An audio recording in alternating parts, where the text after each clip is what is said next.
The following programs were originally aired live, long before the advent of high fidelity, and they were recorded using a variety of means, from direct recording onto early audio tape and glass records, to simply placing the microphone of a wire recorder in front of the speakers of a radio playing the program. I hope, however, that any variance in audio quality will not take away from your pleasure in listening to these, some of the all-time favorite shows.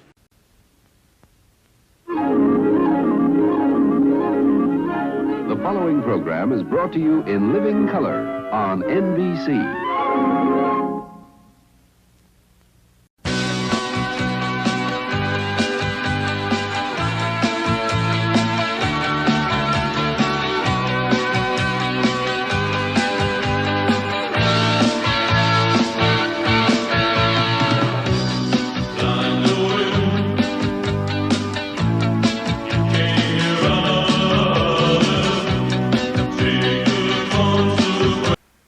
Next guest will give you the laughs, just don't ask him to lend you money. It's Jack Benny coming up next. The Jack Benny Program.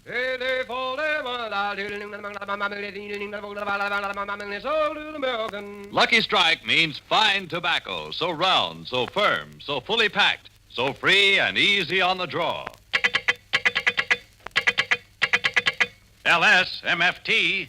LSMFT, LSMFT. Sure, brother. You said it. Lucky Strike means fine tobacco, so round, so firm, so fully packed, so free and easy on the draw. Always those words will mean much to you, for quality is always your first concern, and Lucky Strike quality remains steadfast. Today, as always, Lucky Strike selects and buys the finer, the lighter, the naturally milder Lucky Strike tobacco. That's why Lucky Strike means fine tobacco. At 45 sold American. Yes, Lucky Strike means fine tobacco.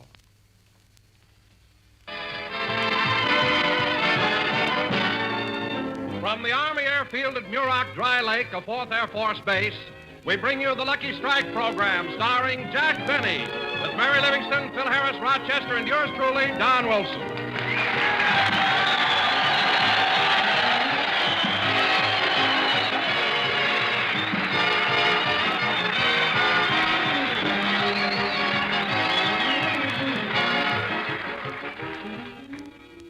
Ladies and gentlemen, after the thrills, action, and excitement of the recent hectic election, there has been a terrific letdown. And here he is, Jack Benny.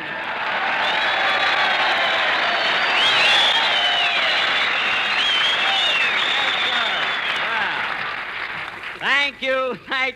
Hello again, this is Jack Benny talking, and you're right, Don. This past election really was exciting, wasn't it? Sure was, Jack. What a close race. 24,307,598 for Roosevelt, 21,224,407 for Dewey, and 2 for Jack Benny.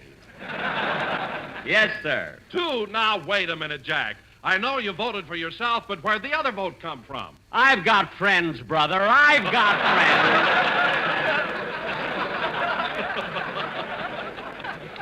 Anyway, Don, here we are at the Army Airfield at Muroc, and I've got an idea. These boys want real impromptu entertainment, so let's forget the script and give them an informal show. You mean you're going to ad-lib? Sure, I'll make up the jokes as I go along. Here, take my script. Okay. Now watch the real Benny operate. Now, fella, watch me ad-lib here. Well, fellas, here we are up at Muroc, located in the middle of the desert. Which reminds me, when I got here, I took a girl for a walk in the desert, and even the sage gave me the brush. Get it? Sage, brush? Who needs a script? You do, and here it is. All right, wise guy, but I still think that I can... Oh, hello, Mary. Hello, Jack. Hiya, fellas.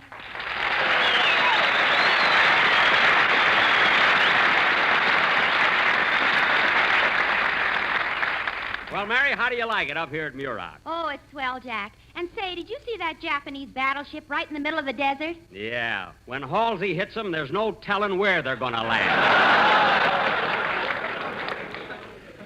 You know, that could happen, Mary, but this ship was especially built for target practice. So was the Japanese Navy.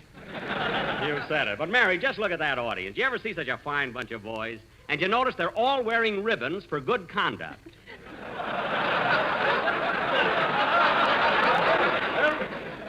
Good conduct? Yeah. Well, up here, what else can they do?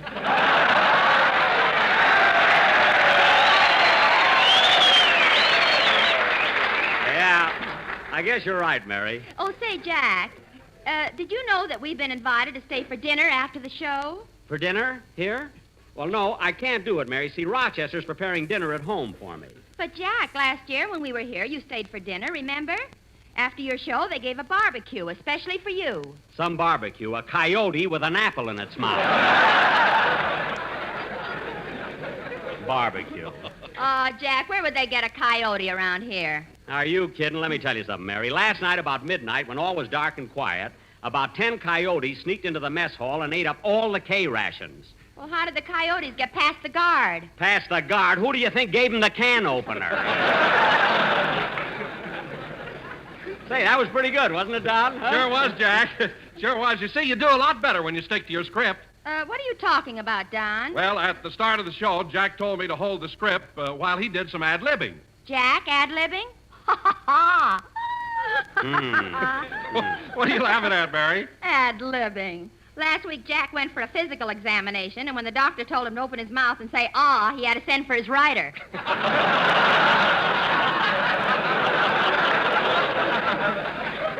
Send for his rider. Send for his rider. Don, this whole thing wouldn't happen if you didn't open your big fat mouth. You could show me a little gratitude for the $1,000 a week I'm paying you. You pay Don $1,000 a week? I hired him by the pound. Hey, did you hear what I just said? That's a terrific joke. What a beauty. What a sensational gag. Why, Jack Benny, I heard Fred Allen on a program Thursday night, and he told that same joke. He did? You know he did. We were both listening to the radio at the time. Oh, yeah? Whose radio was it? Yours. Well, anything that comes out of my radio is mine. Anyway, mine isn't a joke. I did hire Don Wilson by the pound. Well, for heaven's sake, how could you go into such a stupid deal? It wasn't stupid when I made it. 12 years ago, Wilson looked like Sinatra. And if he doesn't stop eating all that kind of stuff... Hiya, Jackson. Okay, fellas, make for the patty cake. Harris is here. Yes, you pretty thing. Yes, son.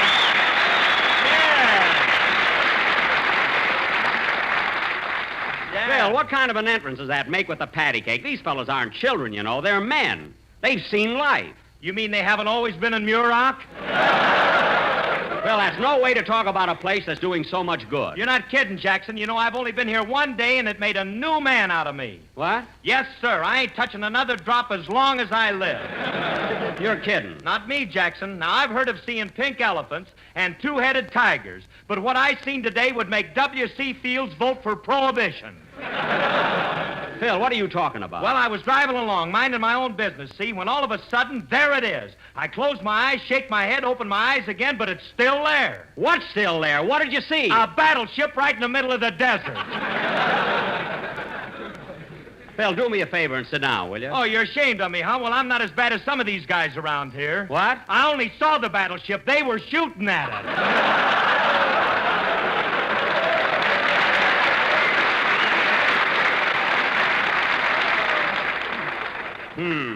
Phil, they've got that battleship in the desert for target practice. That's how they've Mary, done don't it. explain it to him. And, Phil, if you feel up to it, I wish you'd stand up in front of your band and scare your boys through 2 choruses of... Come in? Mr. Benny, Yes? on behalf of the boys stationed here at Muroc, I want to present you with this hand grenade. Hand grenade? Yes. Hold it in your right hand, pull out the pin, count 10, Yes? then change hands. Thank you, I will. I wonder if I should pull it now or wait till after the show. Oh, well, go ahead and play, Phil. What's the difference?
fellas, how many hearts have you broken, played by Phil Harris, and his Makes You Wanna, but you wouldn't dare because it's against the law, orchestra?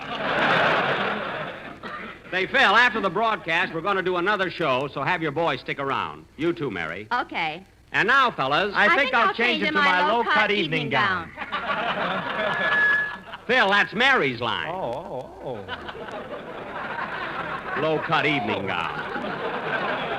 You know, if you'd get here early enough for rehearsal once in a while, you wouldn't make those mistakes. Well, I couldn't help it, Jackson. I started out early enough, but I got lost in Rosemont. How can you get lost in Rosemont? Why, there's nothing there but 2 stores and a bowling alley. Maybe he went up the wrong alley. Mary, please. That's exactly what happened. Now cut that out! Imagine getting lost in Rosemont. That town is so small, the city limit signs are back to back.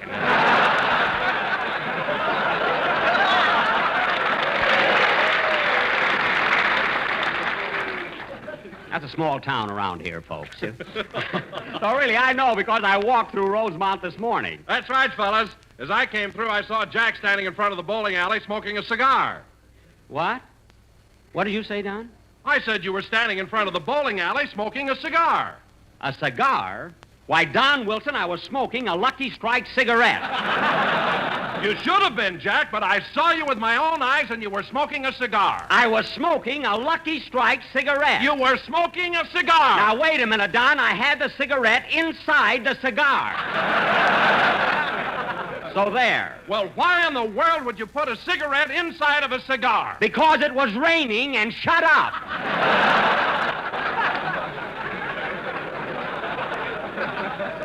You're just trying to get my job. Anyway, Don, we're out in the desert, so what you saw was a mirage. And with men who know mirages best, it's Lucky's 2-1. Very good, Don, very good. Our little fight worked out for the best. Now, let's get back to the... Oh, darn it. Come in. Yes? Special delivery letter for Mary Livingston. I'll take it, boy. Here's a tip for you. Oh, gee, a nickel. Now I can do my Christmas shopping.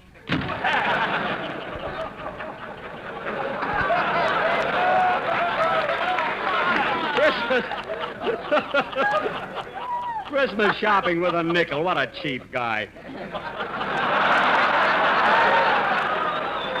You know, he's got a peculiar voice for a boy, hasn't he? Jack, give me my letter. Oh, yes, here it is, Mary. Thanks. Who's it from? Oh, look, it's from Mama. Yeah? Read it, Mary. Plainfield, New Jersey, November 8th, 4 o'clock.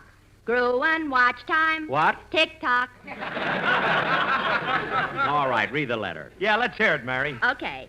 My darling daughter, Mary, just a short note to let you know that Papa and I are feeling well and want to thank you for the check you sent us on our wedding anniversary. Well, Just think, we've been married 37 years, and Papa keeps telling me that I'm as beautiful now as I was the day he married me.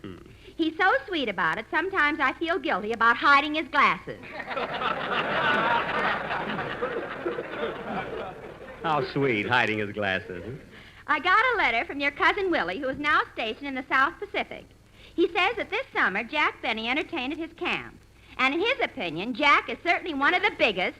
And then 5 words were cut out by the censor.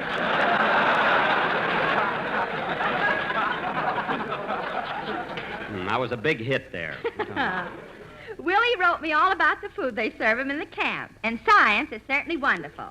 But they must give those hens a lot of basic training to get them to lay powdered eggs.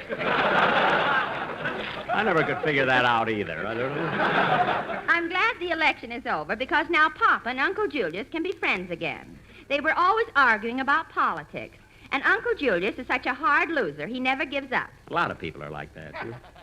When the election results were final, Papa started teasing him about it, and Uncle Julius lost his temper and hit Pop over the head with his Hoover button.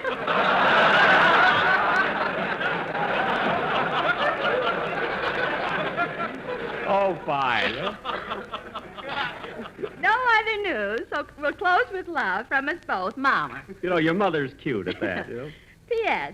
If Jack is reading over your shoulder, give him my regards. If he isn't, what I told you over the telephone still goes. How do you like that? I hope your father finds his glasses.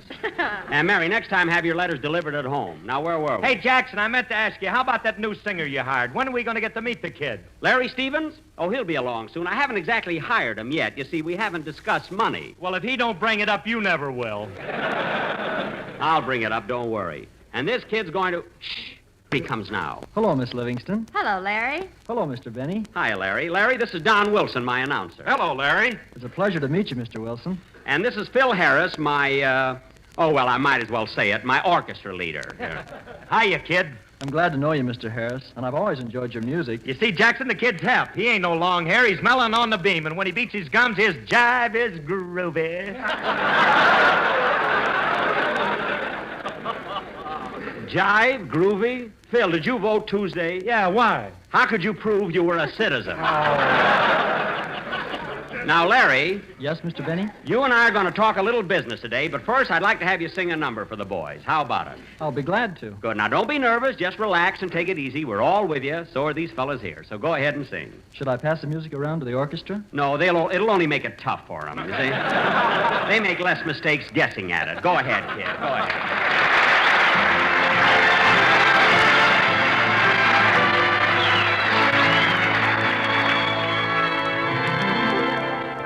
It's the end of the story, the same old story.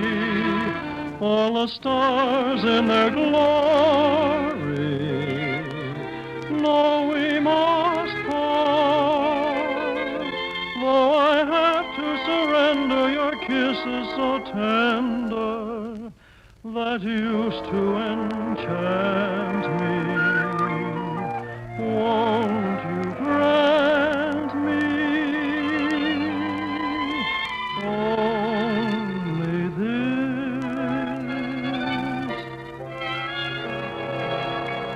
Let me love you tonight. Let me tell you how much I adore all your charms.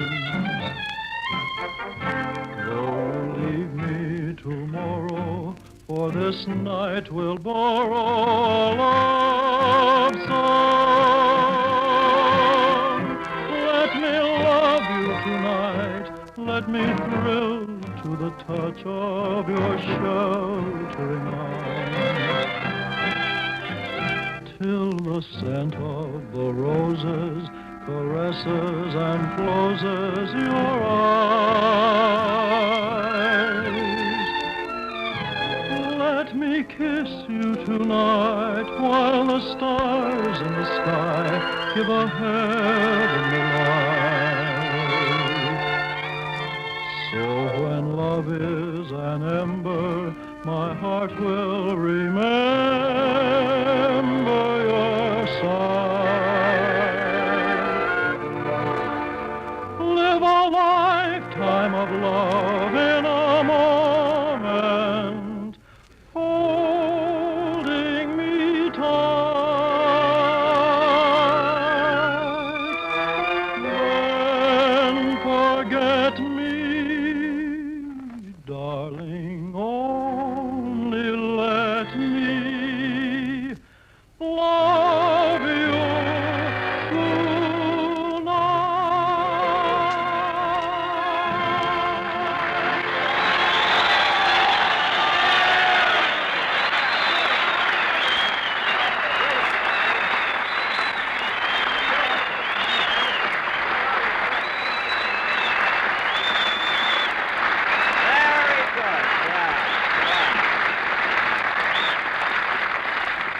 Yes, sir. That was Let Me Love You Tonight, sung by Larry Stevens, and very good, Larry. Thank you, Mr. Benny. Now, Larry, I want to talk things over with you.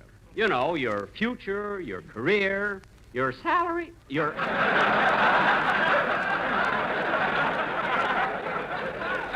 you know, your salary. His voice always cracks on that word. Never mind. Come here, Larry. Sit down. Yes, Mr. Benny. Larry, my boy, you're young, and you have many, many years ahead of you. And, kid, there's something I'm going to tell you. Money isn't everything. Money isn't... Mary, will you please leave us alone? Now, Larry, when I was your age, I was a poor kid in Waukegan. I used to get up at 5 o'clock in the morning. He was an eager beaver. Miss Livingston, please. Yes, Miss Livingston, I want to hear this.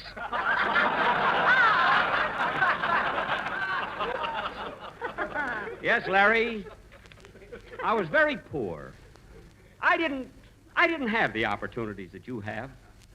While the other children went to school to get an education, I had to sell papers barefoot in the snow and run errands for people in the neighborhood.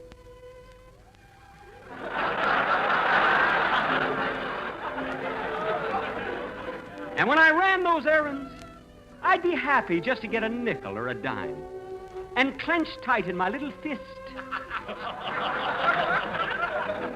I'd bring it home to my mother and father. Phil, I was only trying to coagulate. Oh. So you see, kid, I've never forgotten those early days when I started from the bottom. So, Larry, let's talk about your salary. You're going to hit a new bottom, kid. Now, Larry. Yes, Mr. Benny? Dennis Day came to work for me, and after being on my program for only 5 years, I paid him $35 a week. Oh, boy, as much as that. Sit down, son. I want to talk to you.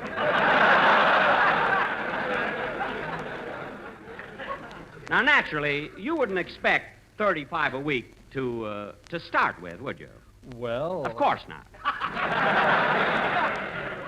So I'll tell you what I'm going to do, kid. Larry, my boy, I'm going to pay you. That is, I'll start you off with $22.50 a week.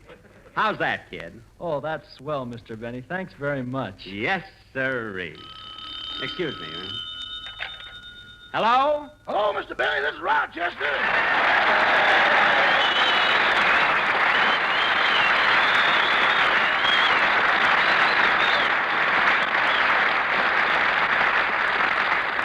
Yes, what is it, Rochester? I called to tell you that if they invited you to dinner up there, by all means accept. No, I'm coming home to dinner. Did you roast that chicken like I told you to? I was going to, boss, but that chicken was so smart I didn't have the heart to kill it. What do you mean, smart? Well, when I brought it into the kitchen, it jumped up on the stove, looked into the pot, and said, "Is you is or is you ain't my gravy."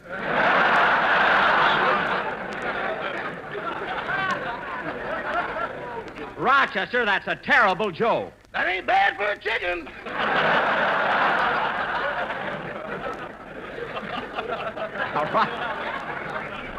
Now, Rochester, stop being silly. And I hope you prepared something else for dinner. Well, I put on that pot roast you brought yesterday, but I think it's a little too well done. Well, that's all right. I like my meat well done. So do I, but this is ridiculous. You mean it's burned? Burned? Even a mess sergeant with a long arm wouldn't have the nerve to serve it. You mean it's that bad, Rochester? How did it happen? Well, when it was cooking, I stepped out of the house for a little while. I know your little whiles. How long were you gone? Oh, it was just a matter of minutes, boss. How many minutes? About 1,500. 1,500, that's more than 24 hours. Now, what did you leave the house for? I stepped out to get a package of cigarettes. Cigarettes? Well, that shouldn't have taken you long. Oh, boss, come now. Rochester, we'll talk about this when I get home, and you better have something for me to eat. Okay, goodbye. Goodbye. Oh, say, boss. Now what? Mr. Fred Allen called a little while ago, and he's sure mad at you. Allen, mad at me? Yeah, he said he was listening to your program, and you stole one of his jokes. You mean he called me a low-down crook? That's what he said. That's what the man said. He said that. Well, I'll take care of him when I get back. Goodbye. Imagine a guy getting sore about one little joke. Play, Phil.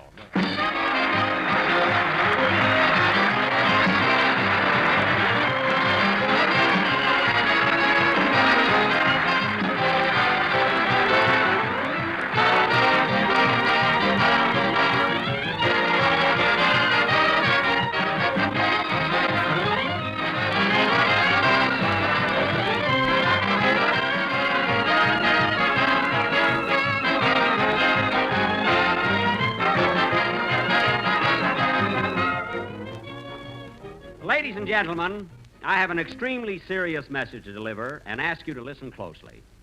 Our fighting men are being returned to this country in steadily growing numbers. They're sick and wounded.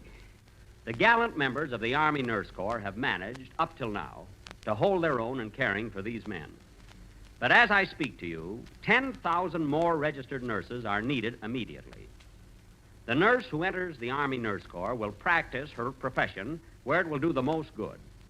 Now, you listeners can help me urge all registered nurses, those about to graduate, and members of the Cadet Nurse Corps to join the Army right now.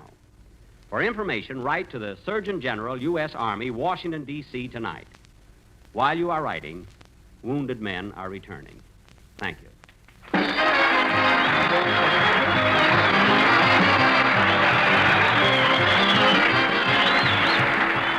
Jack will be back in just a minute, but first, here are my good friends L.A. Speed Riggs and Kenneth Delmar. Ladies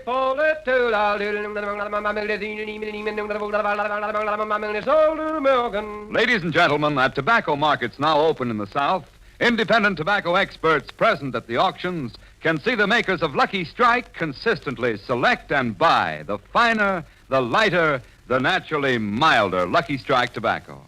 And sworn records show that among such independent tobacco experts, auctioneers, buyers, and warehousemen, with men who know tobacco best, it's Lucky's 2-to-1. So smoke the smoke tobacco experts smoke. Lucky Strike. The famous tobacco auctioneers heard on tonight's program are Mr. L.A. Speed Riggs of Goldsboro, North Carolina, and Mr. F.E. Boone of Lexington, Kentucky. At 44 sold American. This is Basil Rysdale speaking for Lucky Strike. LSMFT, LSMFT, LSMFT. Lucky Strike means fine tobacco. So round, so firm, so fully packed, so free and easy on the draw.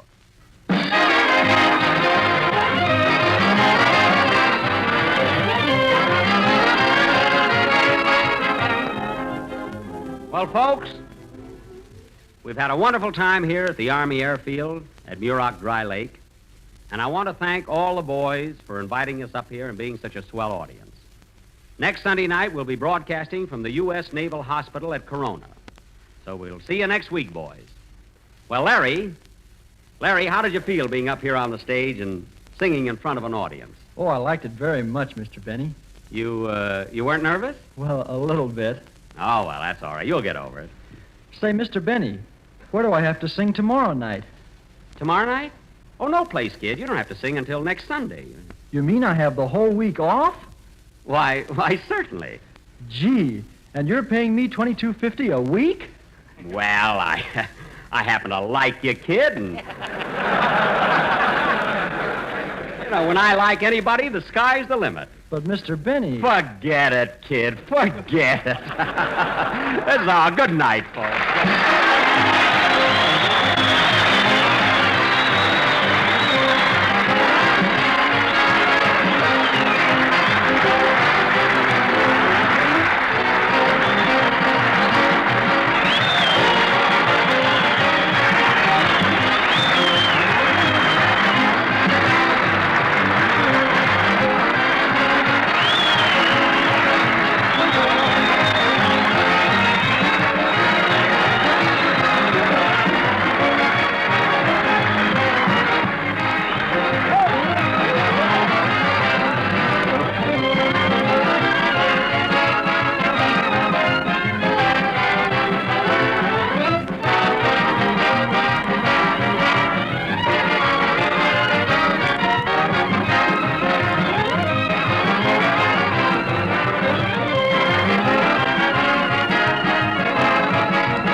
The Jack Benny program came to you from the Muroc Army Air Base, New York, and Hollywood.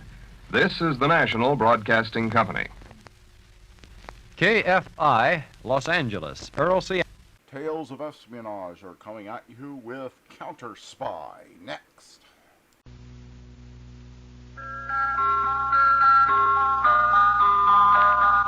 Pepsi-Cola, P-E-P-S-I.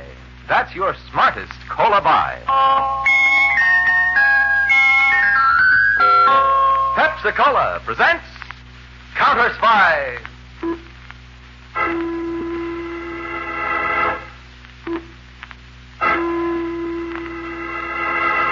Washington calling David Harding, CounterSpy. Washington calling David Harding, CounterSpy. Harding, CounterSpy. Calling Washington.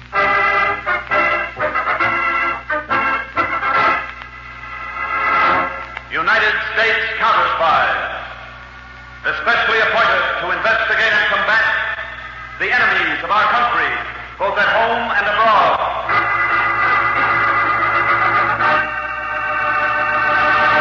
Tonight, the case of the crystalline double cross. A thrilling counter-spy report to the American people. Brought to you each Tuesday and Thursday by delicious Pepsi-Cola. And now, another report to the American people.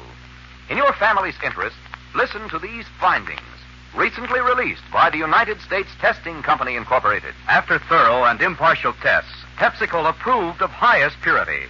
Pepsi-Cola has more quick food energy and value, ounce for ounce, than any other leading nationally known cola. Yes, tested, compared against all other nationally known cola drinks. Pepsi-Cola won out. You get the best and twice as much in delicious Pepsi-Cola. And now to CounterSpy.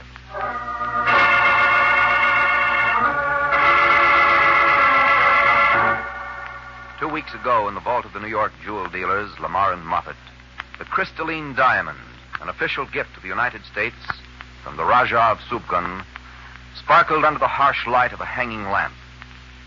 A tall man of 45 with iron gray hair and horn-rimmed glasses, Arthur Lamar, bent over the jewel, lost in wonder. Suddenly, behind him, out of the darkness, came another figure, swift, silent, with upraised arm. A pause, and then...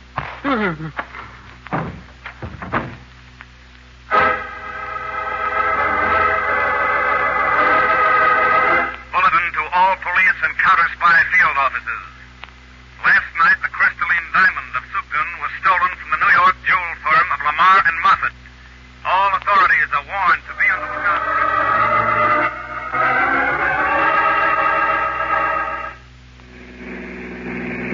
Anne, darling, you frightened? Of course I am, Victor. You and I are running away. I feel as if the whole country were after us. I hope you'll never be sorry that you've come with me. Never. This is the big adventure of my life, Victor. Just you keep thinking that way, Anne. Only even big adventures have to be planned. I've put myself in your hands. Where we're driving to, for instance. Well, where? You know, for several years I've taken vacations. But did you notice that I've never told anyone where I'd been? That's right, you didn't. I went regularly to the little California town of Oceanside. And I lived there and became known as John Robertson, an Eastern businessman. Now you will appear there as the new Mrs. Robertson. How easy you make it sound. Far from it. But I always knew that someday I'd need John Robertson. The day that I couldn't stand another minute of my dear partner, Arthur Lamar. And this time John Robertson and wife will stay in Oceanside quietly for a year, maybe 2. Not too quietly, Victor. I've had years of that. Oh, I think I can promise you it won't be too quiet. Not when Arthur finds out about, What? me. When he finds out what his partner has really done to him. I'd love to see his face.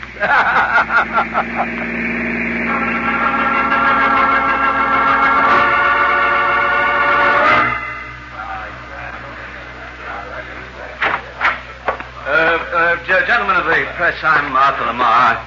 Very sorry to have kept you waiting, but I was delayed by further police and insurance company investigation and by a little more medical attention for the blow on the head that I received last night. I think you all know the main facts. The crystalline diamond, the most perfect jewel in the world, was stolen last night from the vault of Lamar and Moffett by my partner, Victor Moffett. But now I have a special announcement. I am personally offering a reward for the capture of Victor Moffett. $50,000 alive, $100,000 dead.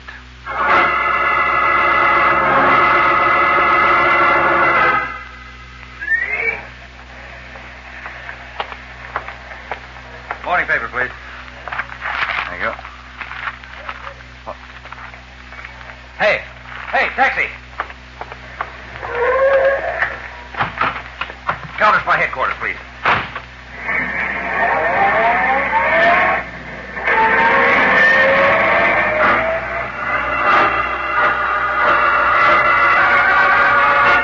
So, Peters, the moment I saw the paper, I rushed here to headquarters for further information. Mr. Harding, you knew about the theft of the crystalline diamond yesterday. I mean this reward for Victor Moffat. 50,000 alive, 100,000 dead. That's the stupidest thing I've seen in years. Take it easy, Dave. You'll burn a bearing. Diamond is national property, but normally we wouldn't have to worry about it. Police and insurance investigators are able to take care of it. But this reward, I'm going to New York and see Arthur Lamar.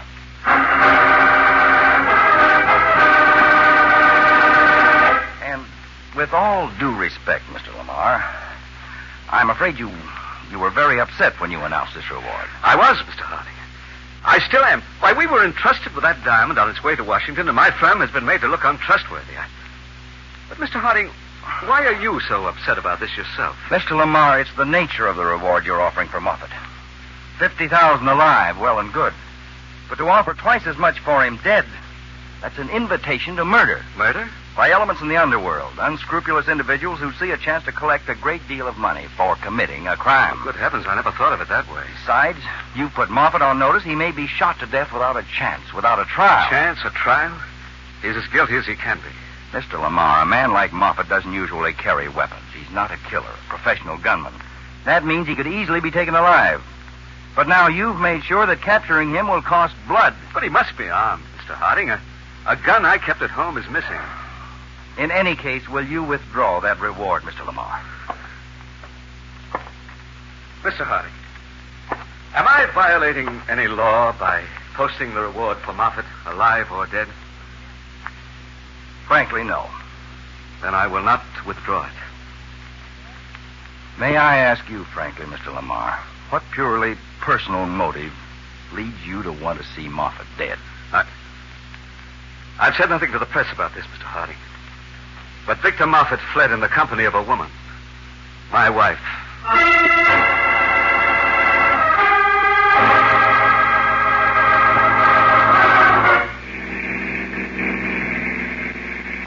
Victor, shouldn't we be on U.S. Highway 22A? We are, darling. We just passed the sign saying this is Pennsylvania 101B. Same thing, Ann. Relax. I was just thinking, how many more states to California? Here's a little town, or the edge of one. You hungry? That was an enormous lunch we had. Well, still, it's late. Suppose we find a nice motor court, and then I'll get in some food for a light supper. Fine,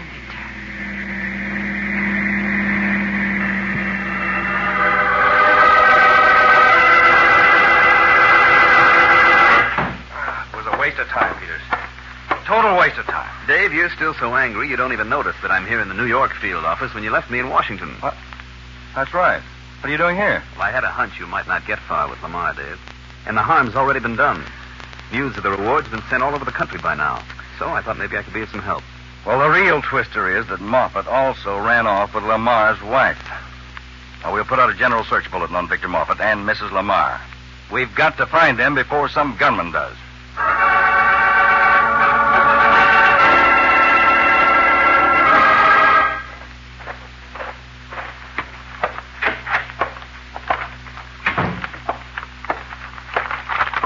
Sliced ham, roast beef, rye bread, pickles, couple of containers of coffee, and... Ann, where did you get that gun? It's Arthur's. I took it. Why? In case anything unexpected came up. You gave me quite a surprise. I just had one myself. What? While you were out getting the food, I thought the proprietor of this place might have a newspaper. I was curious to see what Arthur might be doing or saying about my leaving with you. The man had a newspaper, all right. There's my surprise. On page 1. Yes, I see. I read it, and then I got out the gun. This is where my one big adventure ends, I said to myself. Here in a motor court somewhere in Pennsylvania. The end. When you walked in that door, I was going to kill you. Ann, give me that. 11 rotten years with Arthur. At last I thought I could get free of him with you. I felt wonderful, Victor. That's what made this even a greater surprise. Why didn't you tell me? You might not have come with me. And I love you. What kind of a life can we have? Hunted all over the country. What made you steal the crystalline diamond? Why didn't you tell me? Well, it just came into my head suddenly when I saw Arthur looking at it. And, Ann, this doesn't change anything. You wanted an adventure. You're getting a bigger one. You talk like a child, Victor. What good is that diamond to you? I've been planning that. After hiding out in California, we'll go to Indonesia. There are some diamond cutters there that I can deal You'll with. You'll never get across the country, Victor. There's a price on your head. Alive or dead. Well, what of it? Men can be dead. Sooner or later, you'll need help from underworld characters. And you'll be worth $100,000 to any one of them that decides to double-cross you. Well, yes, there's something in that, I but... see only one thing to do. Give up this crazy California scheme. Give it up? We've got to get away from the influence of this reward of office. Away from the American police and American criminals. We've got to leave the country. Now, Ann, for the love of We heaven... don't dare cross the whole country now. We'll have to go back. Stay to Philadelphia. Find a ship. Get on it somehow. Quickly. Ann. Darling, I told you this is the big adventure of my life. It's not what I expected, but we'll go through with it. And I want you alive. Don't you understand?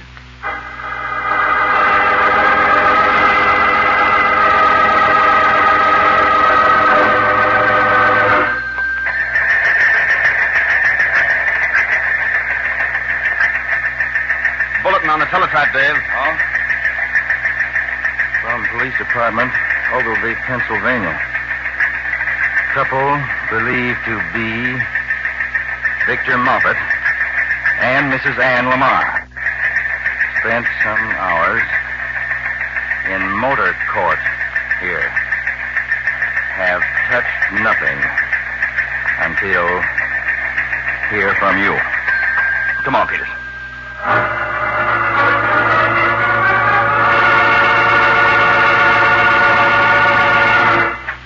Registered under the name of Mr. and Mrs. Robertson of Oceanside, California, Dave. Well, Peters, we can ignore that.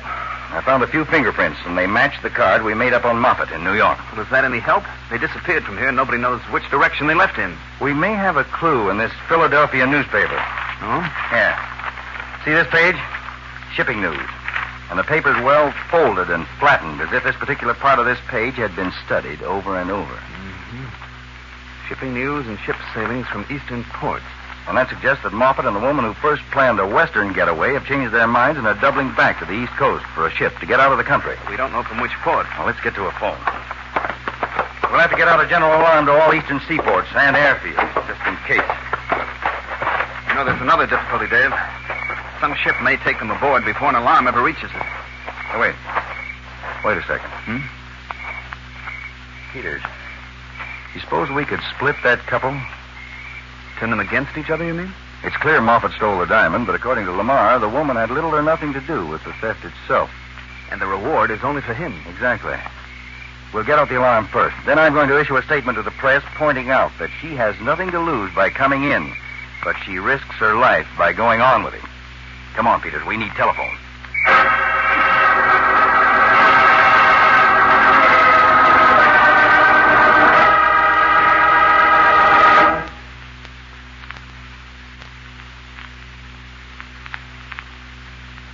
In a moment, back to CounterSpy, presented by delicious Pepsi-Cola. Have you heard about those tests by that famous laboratory? Have you heard the latest news in the Pepsi-Cola story? Yes, there's big news about Pepsi. The cola you've always known was most delicious, the cola you've always known was best value, is now shown to be the cola of proven highest quality. That's right. The U.S. Testing Company Incorporated reports you get more quick food energy ounce for ounce in delicious Pepsi-Cola than any other nationally known leading cola drink. Yes, your Pepsi is really tops. Taste the tops, is the tops, and gives the most. So go ahead, enjoy that extra zing and bounce delicious Pepsi gives you.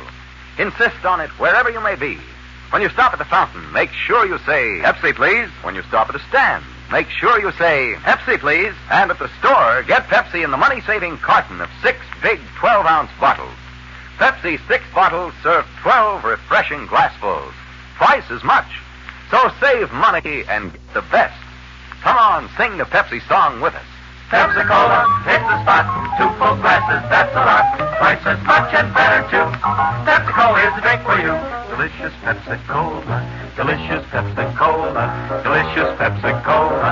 Delicious Pepsi-Cola. Now, back to CounterSpy.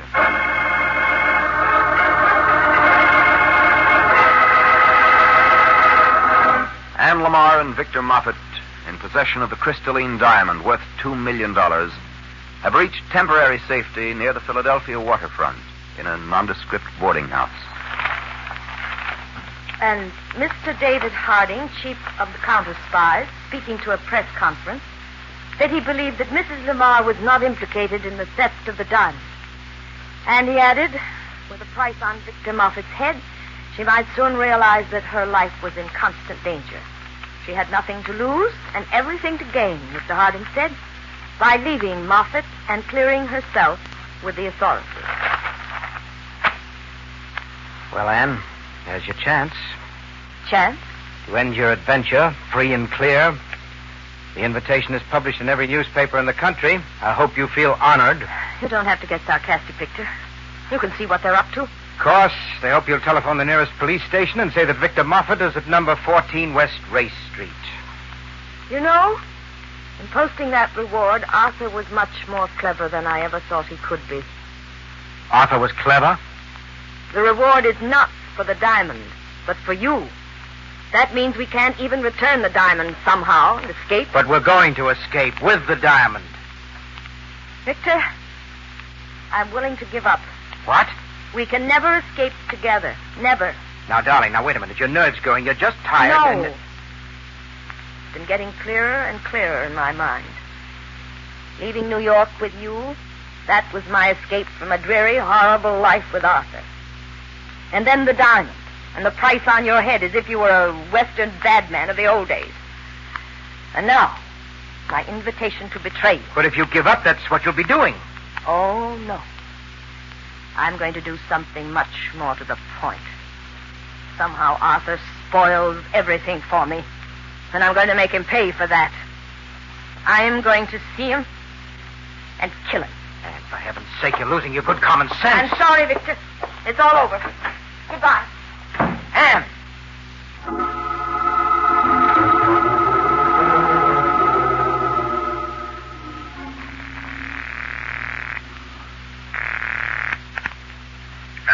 Hello, Mr. Lamar. This is David Harding. Oh, good evening, Mr. Harding. I missed you at your office. I took this chance of catching you at your country place. Yes, I wanted a quiet evening for a change. These past few days have been pretty hectic for me. Well, tell me, are you alone there? Why, yes, except for a caretaker and his wife who live about a quarter-mile away. Why? Well, just keeping in touch, that's all. Did I give you the emergency number of our New York field office? It's quadrant 10,000. Oh, quadrant 10,000. Right, I made a note of it, Mr. Harding. Fine. Good night. Now, Peters, call the squad room. Send 2 men in a patrol car out to Lamar's place. Tell them not to disturb him. Just get near the house and keep their eyes open. Don't you trust Lamar, Dave? He's a strange man, Peters. He hates Moffat more on account of his wife than on account of the diamond. And if Mrs. Lamar responds to our invitation, his desire for revenge might get in our way. Get down to the squad room, Peters. I want those men out there fast.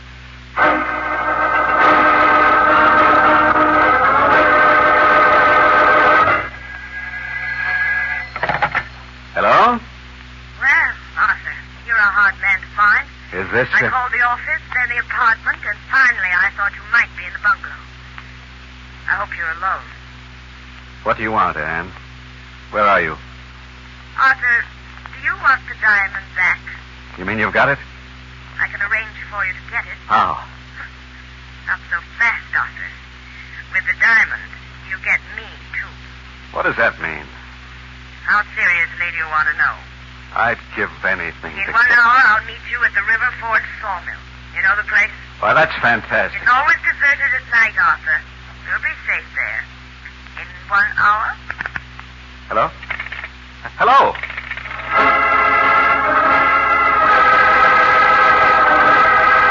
Dave, a radio report from Phillips and Margolies. Lamar has left his house. They're tailing him. We're going out there, too, Peter.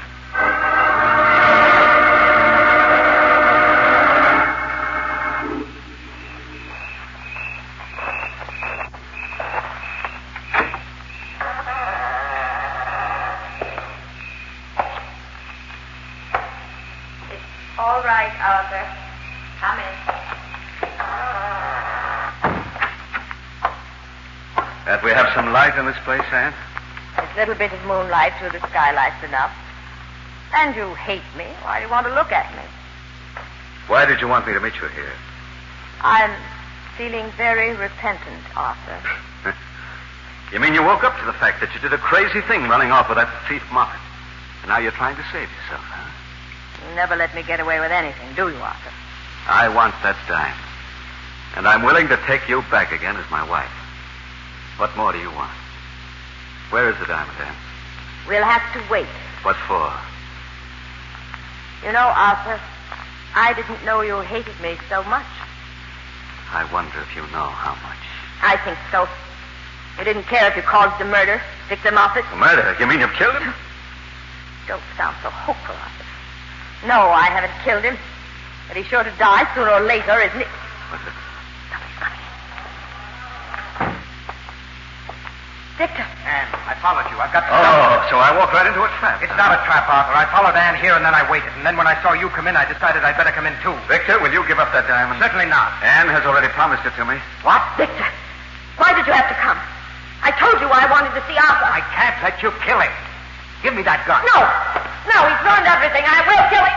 Give me that gun. Now, Arthur, I came here only to stop her, and I suggest you go. Victor, you fool. Now you'll never get away. Give me the diamond, Victor, and surrender. It's your only chance. Don't listen to him, Victor.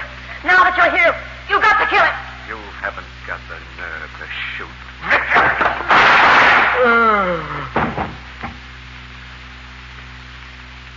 Thank heaven you did it, Victor. Anne, you've made me a murderer.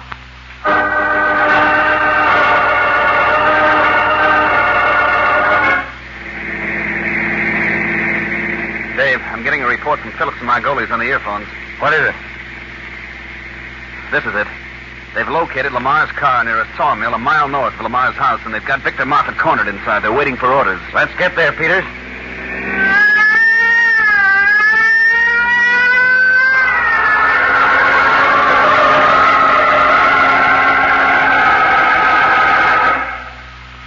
It's all my fault, Victor. I've ruined everything for you. We'll get out of this, Anne, somehow. Moffat. Victor Moffat. We call on you to surrender peaceably. That's a new voice. Yes, more men, perhaps. Victor, listen. You stay here. They won't hurt you. I'm going to make a break for it. You'll never make it, Victor. What was that? I don't know. Something thrown against the back wall, probably to confuse us. You stay here for a minute. Moffat, we give you 10 seconds, or we come in after you. Stay here, Anne. I'll go see what that If was. they come in here, I'll use this. A piece of wood. What good is that? Go ahead, Victor. All right. You wait here, and I'll...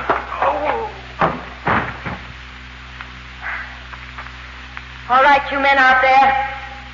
You can come in now. Come on in. Margolies, take Phillips and cover the rear. All right, men, close in. All right, Peter. Right. Is this Mrs. Lamar? Oh, I'm so glad you came. Afraid Lamar is dead, Chief. I guess this is Moffat. This must be the crystalline diamond in this chamois bag that was in his pocket. Mrs. Lamar, can you tell us what happened? I wanted to return to my husband. Moffat followed and killed Arthur. Then you knocked Moffat out, huh? Yes, with this piece of wood. I was afraid we'd all be killed. This gun beside Moffat's hand, Mrs. Lamar. How about that? The gun? Oh, yes, the two of them struggled together. Moffat got it away from my husband and shot him. I see, Mrs. Lamar. Only this gun of your husband's disappeared from his house the night you left. He reported it. That means you lied just now about how your husband was killed, doesn't it? Means you had your husband's gun when you left with Moffat. How many other lies have you just told, Mrs. Lamar? Lies? You weren't really trying to come back to your husband tonight, were you? You were trying to double-cross him again, and double-cross Moffat once you realized the whole game was up. Well, yes, it's true. Everything was ruined for me. And I couldn't have led Moffat back here without some kind of a trick. Mr. Harding, I am going to claim that $50,000 reward for Victor Moffat alive. Where this diamond came from, Mrs. Lamar, it was said that whenever it changed hands, 3 men must die. Soon after making his will, the Raja of Subgun was murdered. Your husband lies here. And the third. Victor? Yes, he's dead from that blow you gave him. I charge you with his murder. Call the field office, Peters. We're through here.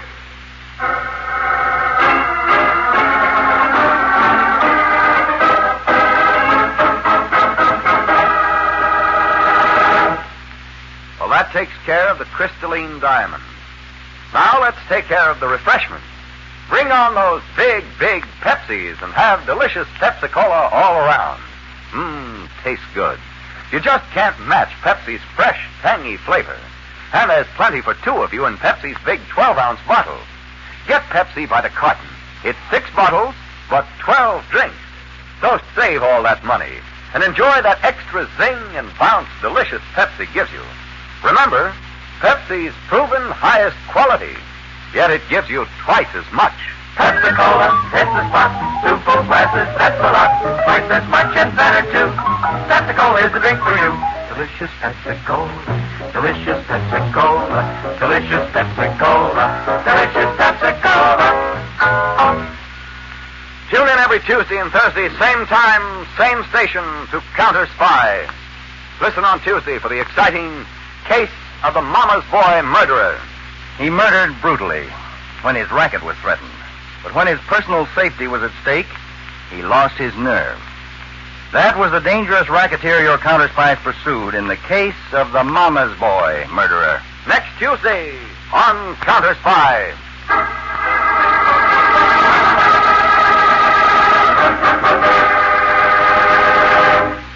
Tonight's CounterSpy program originated in New York, was directed by Marks B. Loeb, dramatized by Paul Milton, and featured Don McLaughlin and Mandel Kramer with music by Jesse Crawford.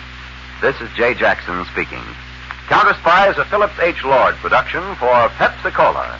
Enjoy some delicious Pepsi tonight.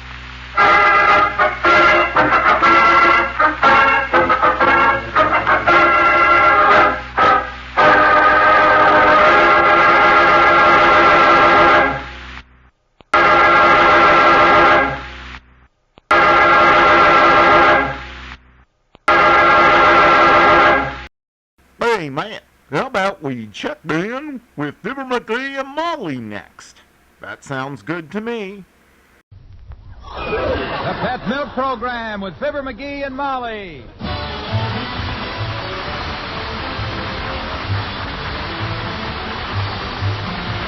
The first evaporated milk, Pet Milk, presents Fibber, Magee, and Molly, transcribed with Bill Thompson, Gail Gordon, Arthur Q. Bryan, Dick LeGrand, Danny Richards Jr., Peter Votrian, and me, Harlow Wilcox. The show is written by Don Quinn and Phil Leslie and directed by Max Hutto with music by the King's Men and Billy Mills Orchestra.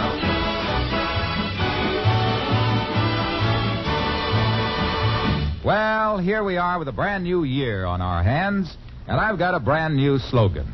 Make the year 51 a thrifty one. Yes, make 51 a thrifty one, and one way to do it is to use Pet evaporated milk for your milk and cream needs. That's good sound advice because Pet milk costs less than any other form of milk.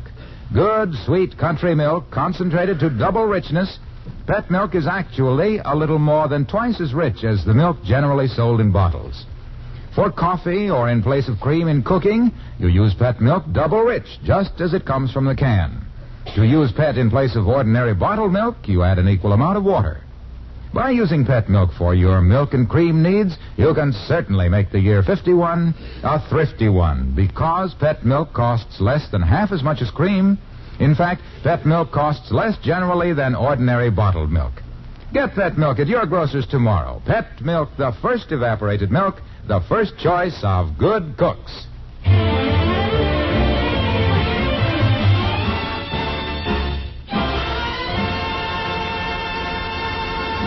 anytime Mr. Magee thinks something needs fixing around the house, he grabs his toolbox and yelps with delight. And when Mrs. Magee sees him grab that toolbox, she grabs her head and moans. So here at 79 Wistful Vista right now, one of them grinning and the other one groaning, we find Fibber, Magee, and Molly.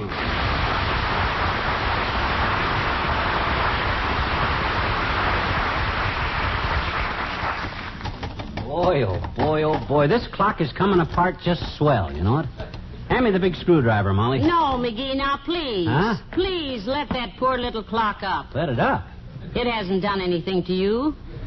Take your knee out of its face. Don't you worry, kiddo. Now, let me see now. If this rinkus holds the mainspring, then this swampus here must be the... Whoa. Oh, dear, oh, dear. Yes, sir. By George, I was right.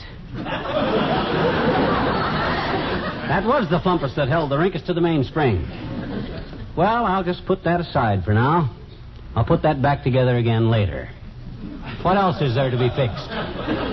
Nothing. Nothing? Oh, come on, kiddo. That ain't the right attitude. Here I am with a handful of tools and nothing to fix. Gee whiz, if a guy can... Come in, thank goodness. Hi, Mr. McGee. Hi, Miss McGee. Oh, hello there, Come on Teeny. in, Teeny. Well, it's nice to see you, sis. Haven't seen you since, Christmas. Santa Claus good to you this year? Sure, he was wonderful to me, I bet you. Good. But gee, am I glad Christmas is over. You are? I was just wore out. Just wore out, huh? From shopping? No, from being good for 2 whole weeks. It was awful. I bet it was. I was so glad when Christmas was over I went out and broke every window in our garage. You did, eh? Well, what'd you get for Christmas, Teeny? A lot of nice stuff? Oh, sure. I got a new doll buggy Mm-hmm. and a lot of books and a Mickey Mouse Rich watch. Mm-hmm. And a little bottle of perfume from Willie Toops, and my daddy says 3 drops of that would eat the lock off the county jail. He said that? Yeah. And a sled, and... Oh, hey, that reminds me. What reminds you of what, Teeny? My sled, it reminds me of you. Oh, yeah, well, I can see where it would. I've been going downhill for some time now. No, I mean on account of you're so wonderful at fixing stuff. Oh, shucks. And I bet you're the best fixer in the whole world, and... Hey, will you fix my sled, mister? It don't run good. Why, sure, sis, since you put it that way. Be glad to. You know me, handy with tools.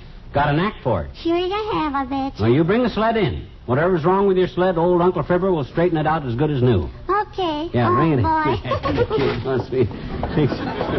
Yeah. Oh. There.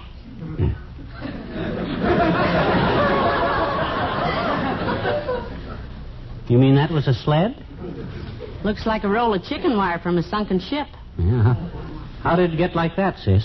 Well, some of the kids borrowed it and left it on the streetcar tracks, and I guess the streetcar must have run over it. A couple of times. Yeah, at least. Gee, thanks for wanting to fix it, mister. You're just wonderful to us kids. Yeah, but look, I don't think anybody could ever... I'll be back for it this afternoon, mister. Thanks ever so much. Bye, Miss McGee. Bye, Teeny. Bye, Were you the fellow who was looking for something to fix? Yeah. Oh, well, this won't be so tough, Tootsie. I can handle this. With my knack for fixing stuff, I'll... I wonder which was the front end of this thing. Well, this looks like a runner here, so that must go on the bottom. Although if I turn it around... Come in. Well, if it isn't the good doctor. Hello, Dr. Gamble. Hello, my dear, and good day to you, Clabberbrain. Hi, baby slapper. Why are you walking the streets today? Kicking the ashes off the slippery sidewalks to build up a little fracture trade? The fracture trade, as you so crudely put it, Eggface, is already a little larger than I can handle. Oh? However, as long as people will drink anything that's handed to them at a party and then try to drive home, they mustn't be surprised to wake up in a little white bed with a nurse saying, "Drink this, too." Sometimes I think the human race... Well, speaking of Rex, Flagonhead, what's this? New Year's gift from Joe's junkyard? No, that's a sled, Doctor. Or was. Little Teeny from across the street left it for Magee to fix. Needs quite a bit of straightening out. Look, Tinker Boy, do you honestly think you can repair this thing? Why, certainly I can, Longbelly. He has to, Doctor. He promised, you know. Well, I wish you luck, sack seat. And look, if you do get it fixed, let's take the sled out to Dugan's Hill and try it out. Just you and me. Yeah, okay. Swell, Doc, swell. I'll shove you down the hill on it. You can coast clear out on the lake. Be a lot of fun for both of us. Well, I can see where it would be fun for Magee, but where does your fun come in, Doctor? At the bottom of the hill, my dear. The lake isn't frozen. Come on, kids. Why, a guy could get drowned that way.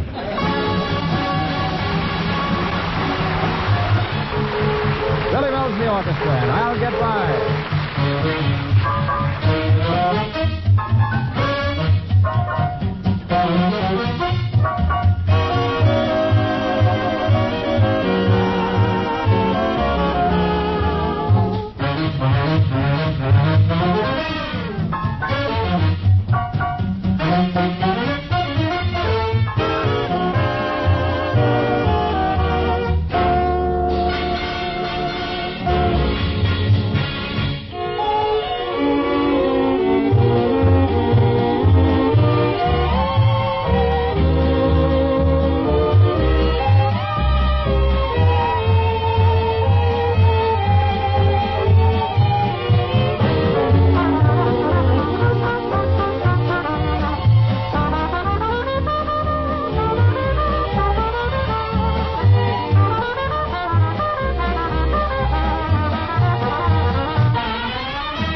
Started off the New Year's gentle as a lamb, but every time I hit my thumb, I want to holler, ow! Oh, dear. Hit your thumb again? No, I hit my kneecap this time. Then why are you sucking your thumb? I can't get my knee in my mouth. Just grazed it, though. Don't hurt much. My, that's a horrible-looking mess, It sure Magee. is. You'll never get that thing back in shape. No, but don't you worry. I'll get it fixed okay. The reason I know how to fix sleds is because I had me a job at one time as a sled tester up in Westchester. I didn't know you ever worked on sleds, dearie. I never told you about the time I was head tester for Ed Bester at the Westchester Sled Works. You never told me. Well, baby, I will. You see, as head sled tester with Nestor and Bester, I was the best-known tester in all Westchester. Yeah? And the sleds I tested were never bested by any other sleds. We had a slick slide on the south side of the sled shed, and I slid sleds down that slide all day. I built myself a sled out of lead and painted it red, and that little red sled really sped, because when you got a sled that's loaded with lead, the lead makes the red sled slide, see? I tested every kind of sled, from snow sleds to high sleds, but my sleds were the best sleds, and when I slid down the slide and sped past the shed with the red of my head matching the red of my sled, I set a world record that still stands for the most fractured ribs. Hand me the hammer, will you? Gladly. If I can get just these runners, if I can just get these runners straightened out, Yeah. then I can start on the wood part of the sled, and I'll have them. Hold it, dearie, hold it. Come in. Oh, it's Ole from the Elks Club. Hello, Ole. Hi, Ole. Hello, Mrs. Hey, what you mad at the sled for, Magee? Somebody won't let you ride on it? No, he isn't mad at it, Ole. Not yet. No. Well, then why does he bust it up, Mrs.? Use destructive, huh? I'm not busting the sled, Ole. I'm fixing it. With you, what's the difference? You should see, Mrs., the time he makes the legs even on the pool table at the Elks Club.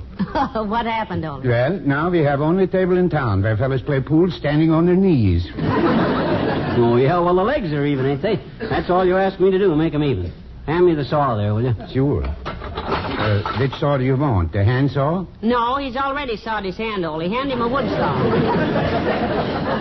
Or better still, give me the hacksaw. I want to hack a few rough edges off these runners. I'll have this sled as good as new in a couple of hours, I think. You know what I think? I think you got bad case of optimism, McGee. You remind me of old Swedish proverb. What proverb? It goes, don't count your chickens while you keep laying eggs. I tell my missus just yesterday. Say, how is your wife, Ole? And the children? Everybody well? Oh, sure, everybody's fine, missus. The kids get all their toys busted now, and everything goes back to normal. Little Lars, he gets a bow and arrow for Christmas, and the first time he shoots it, the bow gets busted. Well, you know those things never last long, Ole. This one lasts too long, missus. Lars catches his mom bending over the stove, and Mom catches an arrow. Then Lars catches the bow across the back of his breeches. So I think I catch streetcar and go downtown. So long, both you fellas. Goodbye,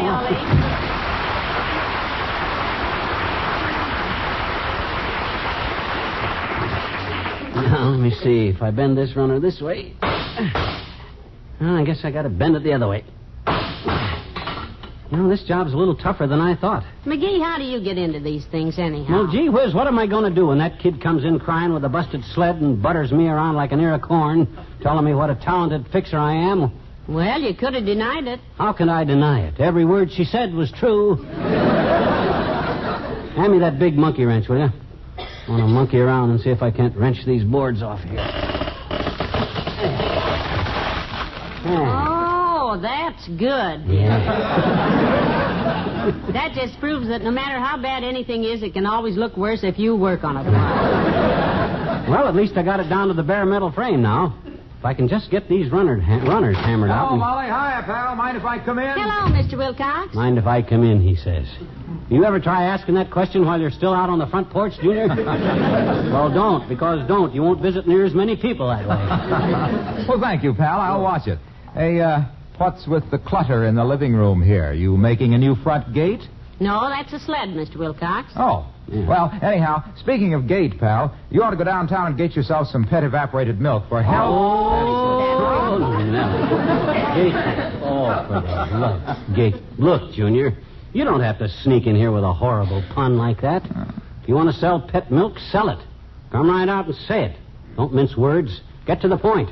Well, that's a very good angle, pal. How do I handle it? Just keep it simple, that's all. Make every word count. Uh-huh. You merely say, "Attention, housewives. If you have went over your food budget lately, there's one thing you must have said to yourself, and I quote, 'Holy smoke, ain't it awful?'" Yes, it certainly is. And then you carry on. If you had gone down to your grocery store, housewife, and lugged yourself home some pet milk, which pet milk is the type milk that any other type milk costs you much more dough than it, naturally pet milk is less expensive, and besides, it don't cost as much. You see, Mr. Wilcox, concise, straight to the point, 5 or 6 times. Yeah, brief, huh? Like a telegram. Right. You say, if your husband is the kind of husband that money is what he likes for you to save, only he likes to eat good for not so dad-ratted much of it. And who doesn't? Therefore, pet milk is just good whole milk, concentrated to double richness. Which being that pet milk is the type milk that any other type milk costs more than, consequently, any other type milk is the type milk your husband would naturally want you to buy pet milk instead of, and besides, it's good.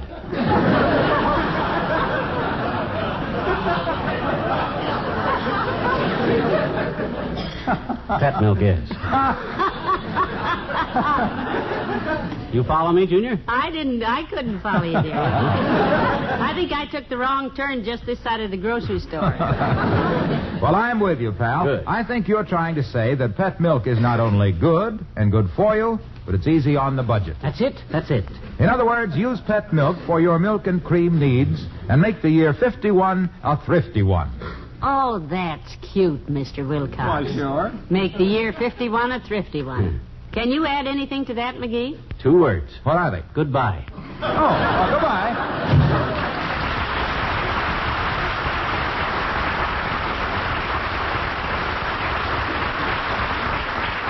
Well, if people leave me alone now a while, maybe I can That's odd. What are you looking so puzzled about? We got a problem here. These two bolts are supposed to go into these two holes here, only neither one of them fits. This here bolt is too large for this here hole, and that there bolt is too small for that there hole there. Well, the answer to that seems obvious. Oh, it's not so obvious, Tootsie. I can make the small hole larger to fit the large bolt, but how can I shrink the large hole smaller to fit the small hole? Oh, hey, I got it. I knew it would come to you. Yeah, sure. Hand me my brace and bit. I'll bore 2 more holes. All you got to do is use your head in a thing like this. Come in. Oh, hi, old-timer. Hello, Mr. Old-Timer. Hello there, kids. Hi, daughter. Yeah. Hey, Johnny. What'd you do with the old army cot there? Fall downstairs with it? Not an old army cot, and I'm in no mood for jokes. I'm trying to fix this dad-ratted sled for the little girl down the street. Sled? Yep. Well, maybe I can help you with it, Johnny. Good. I was always pretty handy with tools myself. Yeah? Did I ever tell you about when I was in the Seabees during the last war? We built the first white woman ever seen in the Solomon Islands. Yes? I think you did. Yep, we built the first white woman ever seen in the Solomon Islands, a rocking chair. Oh. So she... a rocking chair so she could sit on the front porch and wave to the sailors. Well, look, if you're so handy with tools, what would you do with this sled? Well, I'll show you in a jiffy, Johnny. Raise the window. You take that end and I'll take this end. No. You can't do that. I got to get it fixed. Well, as I was saying to my girlfriend Bessie the other night, hey, that reminds me, kids, I got to go down and bail her out. What's the matter? Is she full of water? No, she's in the pokey, Johnny. Oh. Police caught her ringing doorbells, soaping windows, and tipping over garbage pails night before last. Couldn't catch me, though. I was too fast for him. Heavenly days, you were out ringing doorbells night before last? That's for Halloween. Hey, well, what was night before last? New Year's Eve. New Year's Eve? Why, sure. Well, what do you know about that? This doggone cheap watch stopped again. Wait till I tell Bessie about this. So long, kid. Hurry back.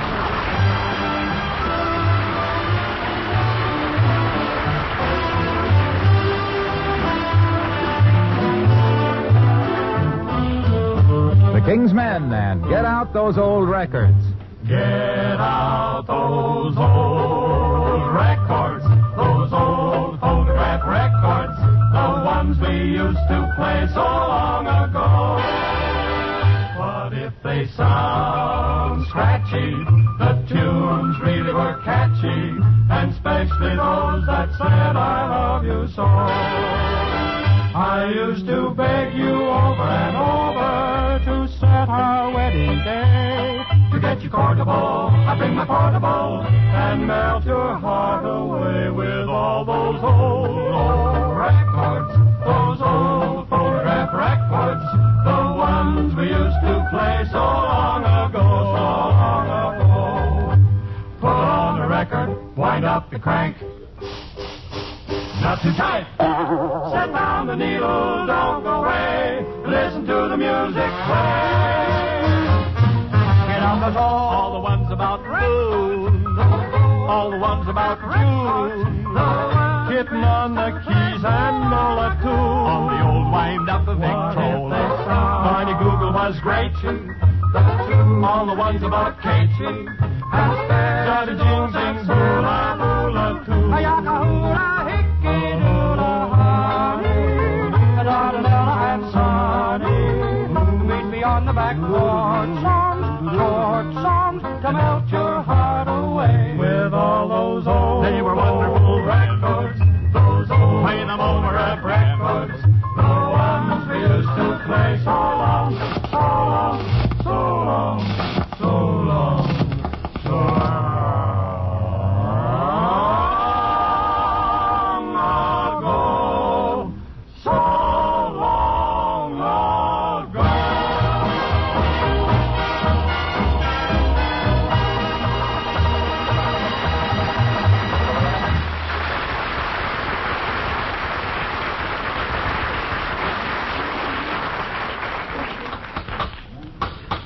Oh, the monkey and the coconuts. Hey, Molly. Yes, dearie?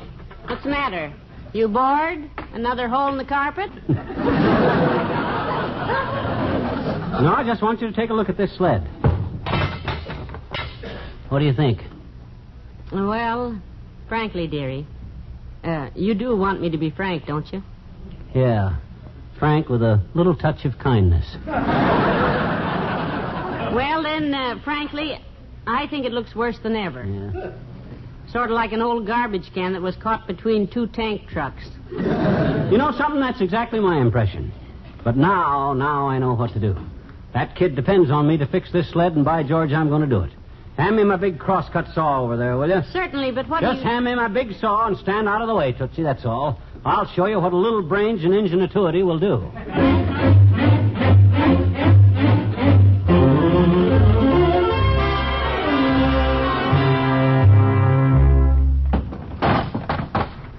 There you are. Take a look at that. Ain't that as handsome of a sled as you ever seen? Why, McGee, it's simply beautiful. Betcha. How'd you ever do it? Well, it was simple when I put my mind to it. I just walked up to a clerk at the bond town and I says, "Give me the best sled you got in the joint, bud." And this is it, $14.95. Same kind of sled the Teenies was before Now, I got... wait a minute. Hmm? Why did you ask me to hand you your big crosscut saw just before you left here? Well, it was laying on my hat. Naturally, I didn't want to walk into the bonton with a crosscut saw on my head. So I... Uh-oh. Now, Mom's the word, Mom. Mom's the word, kiddo. I won't even pop, Pete. Yeah. Or Pete pop. Yeah. Okay. Hi, mister. How'd you get along with my... Oh, boy. Is this my sled? Yeah? You like it, sis? Oh, gee, mister, it's just simply wonderful. Oh, shucks. Thanks ever so much. Oh, it was nothing, sis. When a guy is as handy with tools as I am, sis, hey, where are you going? I'm going to show the rest of the kids. Huh? Oh, boy, what a wonderful job of fixing. Looks practically new. Hey, Willie, Marge, look what Mr. McGee did. Practically new, she says. It was $15 new, that's all. Did you see her little face light up when she seen that sled? That was worth all the trouble and expense. Yeah, she certainly was happy about Yeah. it. I never would have... Come in. Well, for goodness sakes, it's His Honor the Mayor. Come in, Mr. Mayor. Oh, hi, Latriv. Hello, Molly. McGee. Well, what are you doing with all the tools, McGee? Building something? Yep, I'm building a reputation, Latriv. Reputation as a kindly, gentle, understanding fellow who's sweet to children and handy with tools. And even handier with a promise. He promised to fix a sled for the little girl across the street, Mr. Mayor. Oh, was it very badly broken? The sled? Oh, the promise. Badly broken. You should have seen it, boy. Looked like 40 pounds of Tangled pipe cleaners with the fuzz wore off. Well, it was decent of you to fix it, McGee. I saw the child outside showing it to her little friend. Really, Mr. Mayor? What were they saying, Latriv? Huh? Did you hear what they were saying? They think I'm pretty great, huh? Did you Well, hear? I just caught a word here and there. They were all so complimentary that I never dreamed they were talking about you. Well, it does my heart good, Latriv, to do something for kids. They're so grateful, so appreciative. I sure made some friends today. And you can use friends, too. Yes, he always does. But it's bread cast upon the waters, McGee. I'm sure that anything you did for a child today will return to you tenfold, and that is a very Mr. McGee. Yeah? Hey, I told all the kids about the wonderful job you did on fixing my sled. Oh, well, shucks. And you know what? Huh? They're all going to let you fix something. What? Okay, kids, bring the stuff in. Hey, now, wait a minute. I Here's don't... my electric train. Yeah, and here's Margie's tricycle. You can... Hey, now, wait a minute, sis. I can't... Here's my hobby horse. No, look, kids, wait a minute. Here's a couple of dollars. Oh, wait.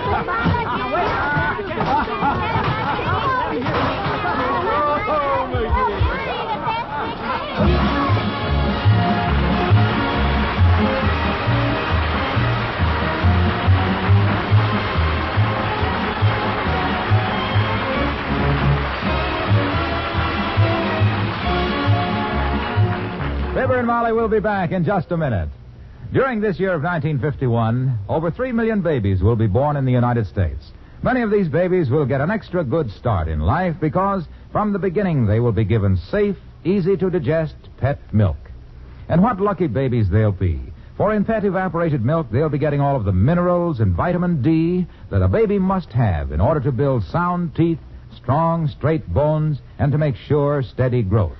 Yes, and they'll be getting these vital substances in milk that is always uniformly rich, always easy for babies to digest, always as safe in its sealed can as if there were no germ of disease in the world. For years, doctors have recommended pet milk for bottle-fed babies. If 1951 brings an addition to your family, ask your doctor about pet milk, the first evaporated milk, the first food for millions of happy, healthy babies.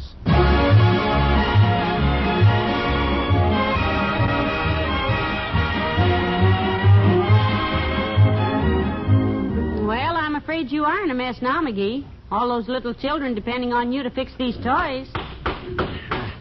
Oh, I'm taking care of that, kiddo. Give me some elbow room here. There. Yeah, I got this problem all solved. Heavenly days, what's the big packing box for? And all padded on the inside. What's the idea? I'm going to send a shipment to South America. I don't want it damaged. What are the holes in the side there for? Well, my gosh, I gotta breathe, don't I? It's a long way to South America. Good night. Good night, all.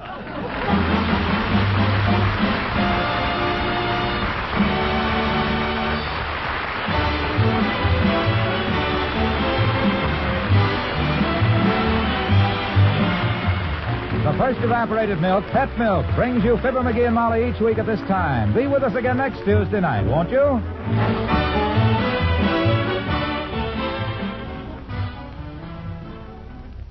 When someone puts up a sign, house for sale, that can be the beginning of a whole series of unexpected happenings. As Jim and Sally Carter discover in the Story of the Week next Saturday morning on Pet Milk's Mary Lee Taylor program. The second big feature on the docket is the husband-tested Pet Milk recipe for pork chop dinner. One of those easy-to-fix, easy-to-serve, one-dish dinners.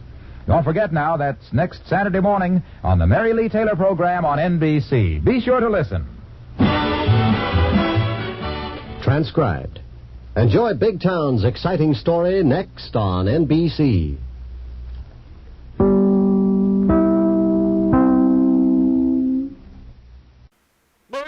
Silver, wait those thrilling days of yesteryear with the Lone Ranger up next.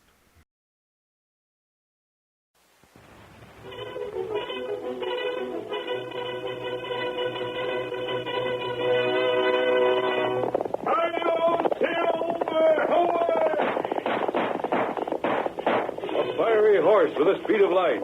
A cloud of dust and a hearty hi-yo silver, the Lone Ranger.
With his faithful Indian companion, Tonto, the masked rider of the plains led the fight for law and order in the western United States. His strength and courage were always on the side of right against might. No man could match his daring and resourcefulness.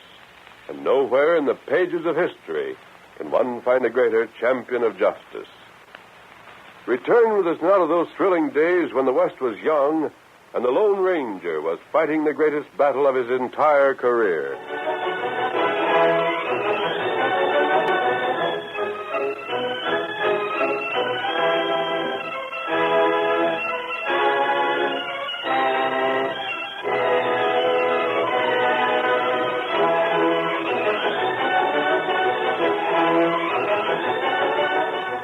You will remember that Graham, a wealthy rancher living in the district centering upon the town of Spanish Flats, had vowed to destroy the outlaw band that had terrorized the countryside for almost a year.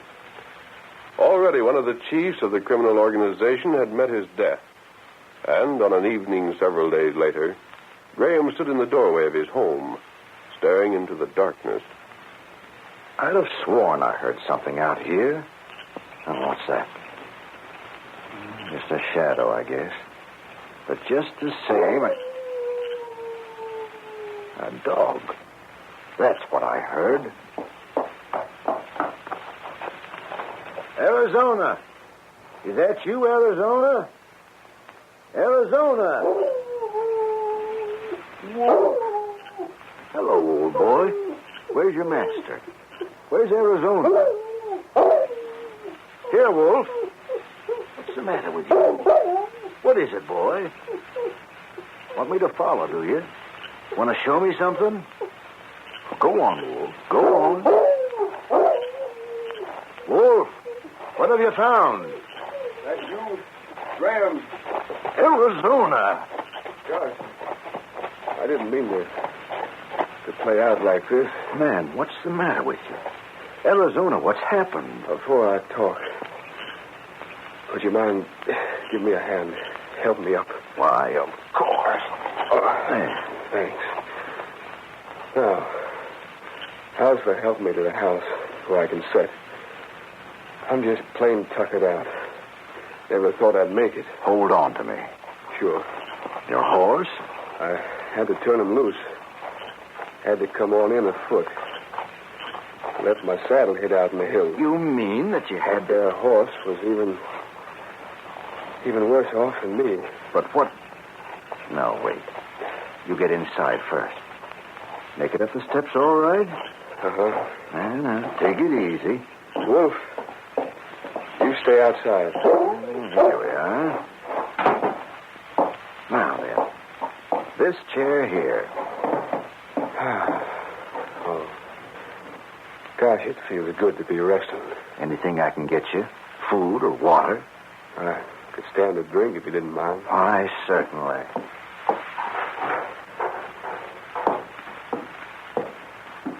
Here you are. Thanks a heap.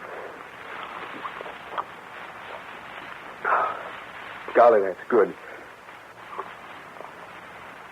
Yeah, thanks. That'd better be all for just now, I guess. Feel like talking now, Arizona? Graham, it was awful. You look as if you'd had a bad time of it. I found Tonto's trail 3 times and lost it 4. Yes? That's my own fault. I should have fixed a place to meet him. Should have known he'd be too slick to leave a trail anybody could follow. Then you don't know whether the Lone Ranger's living or dead? Nope. Don't know a thing. You think they reached the caves? Don't know even that. Maybe the masked man didn't even live to get there. The murdering skunks. They've done for the finest fellow the West ever seen. If he is gone, Graham. Gunner paid for it, of course. That don't even the score. No, it doesn't. It ain't Gunner that's really to blame, you know, Graham. It's the polecat that's hiding behind Gunner. And all them other crooks like him. I know that. It's the skunk that gives them their orders. I've thought about that, Arizona. What do you mean? I've got an idea the only way we'll ever be able to learn who he is and bring him to justice is to first destroy his organization. Uh-huh. If you jail the outlaws he rules, take away his power, then he'll be defenseless. Well, you know what I told you. Whether the masked man's living or dead, you can bank on me to do what I can. I reckon that's what the masked man would want me to do. Be, well, kind of like carrying on his work. You really mean that, don't you? You can just bet I do. Then I've already planned our next step. You have? When you've rested, when you're ready to ride again, we're striking at one of the most vicious outlaws in the entire outfit. Well, who's that? The man who's led the gang that carried out these holdups. The gang that's robbed stages, banks, homes. The man who's been responsible for a score of brutal killings. Who? Turk Rigby.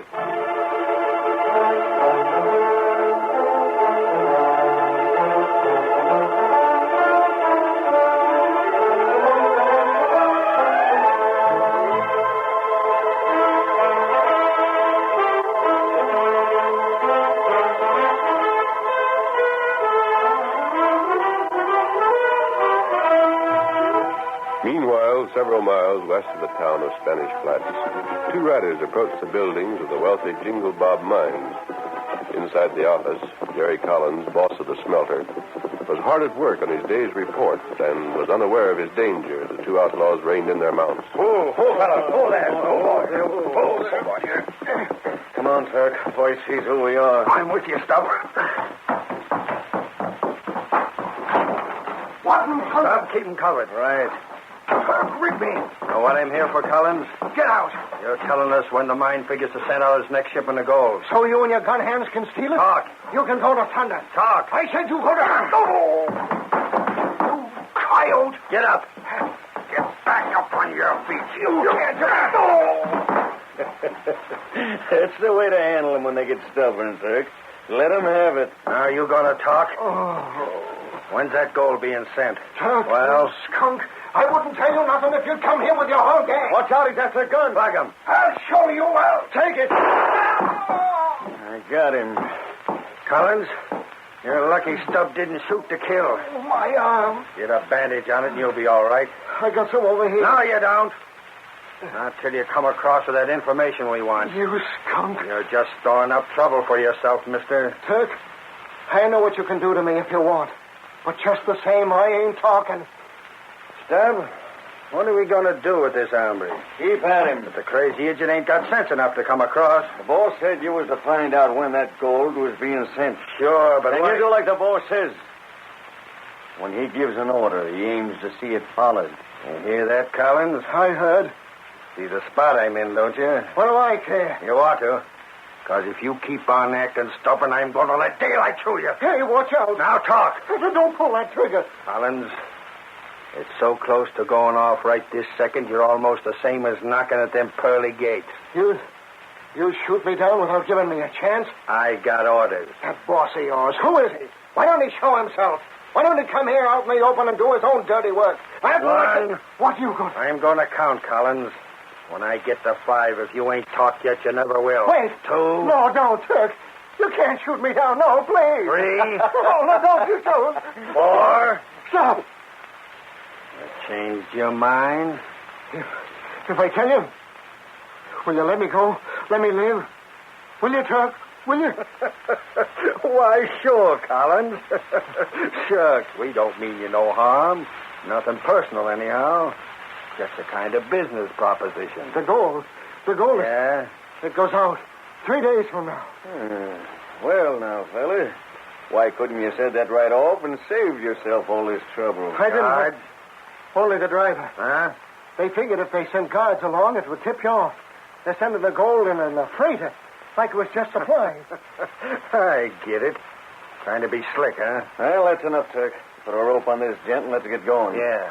Put out your hands, fella. You don't have to tie me up. Well, that's to keep you from trying to make a break for it on the way to the hills. On the way to the hills? You heard him. Come on. You're taking me along? Shut up and do like you're told. But you promised me. Said you wouldn't do nothing. You wouldn't shoot me. You're going to take me out and drill me. That's what you're going to do. You're going to get rid of me. You can't do that. No. You think we'd be local enough to let you stay behind and give them warning? No. You can't shoot me. Collins, dead men don't talk.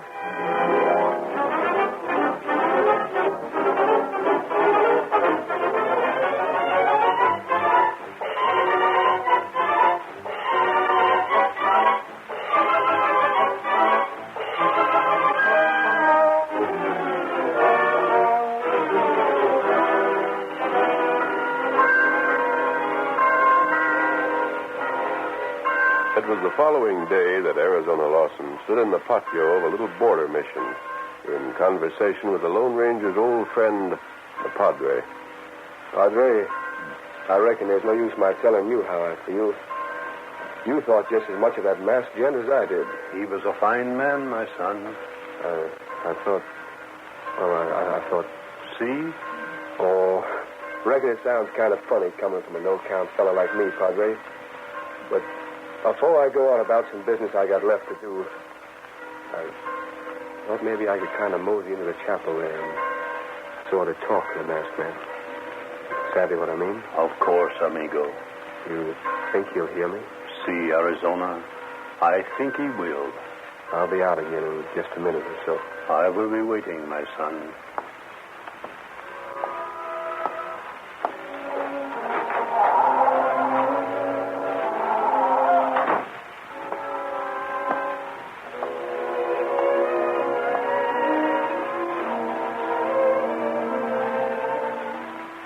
Lone Ranger, wherever you are, I thought maybe you'd feel better about how things turned out. If you knew I mean to do the best I know how to finish what you started.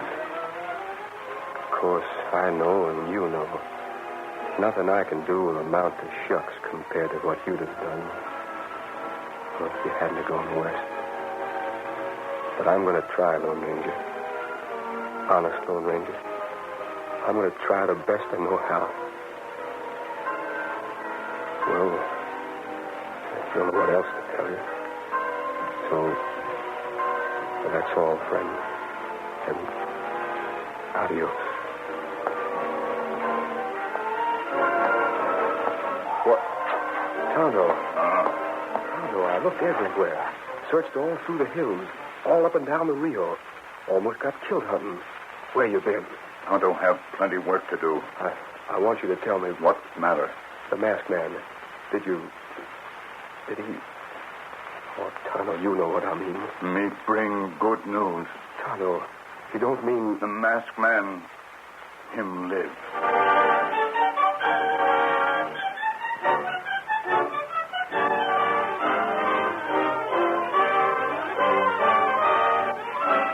The curtain falls on the first act of our Lone Ranger story. Before the next exciting scenes, please permit us to pause for just a few moments.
Now to continue our story.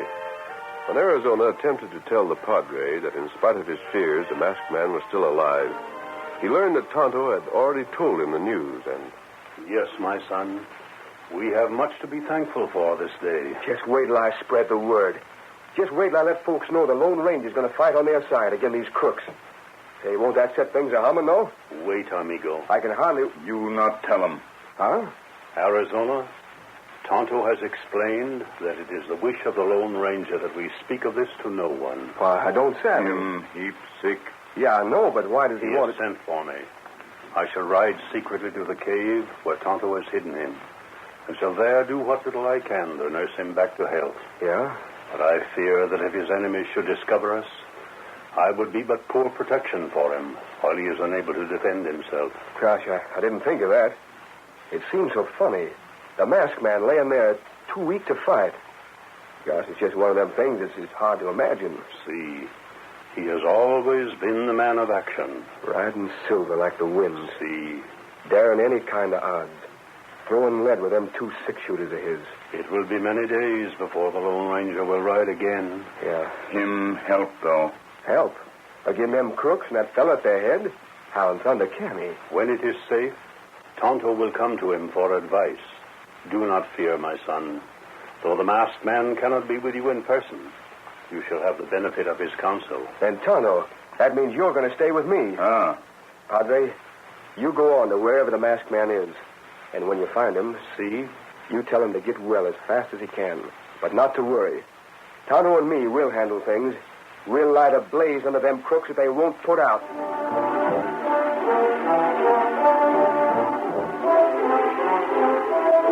As they rode away from the mission, Arizona explained to Tonto the plan he and Graham hoped would bring Turk Rigby to justice. You see, Tonto, Graham's put a heap of thought into how to clean up these outlaws around Spanish Flats. Uh-huh. Guess you recollect what he said about how they're organized. There's about a half dozen different gangs. One goes in for smuggling, one for holdups, one for rustling, and so on. That's right. And they're all bossed by this one fellow we can't locate. Not even the heads of his own gangs knows who he is. He's got a fella takes him their orders. Me savvy. Now, this hombre called Turk is one of the worst of the lot.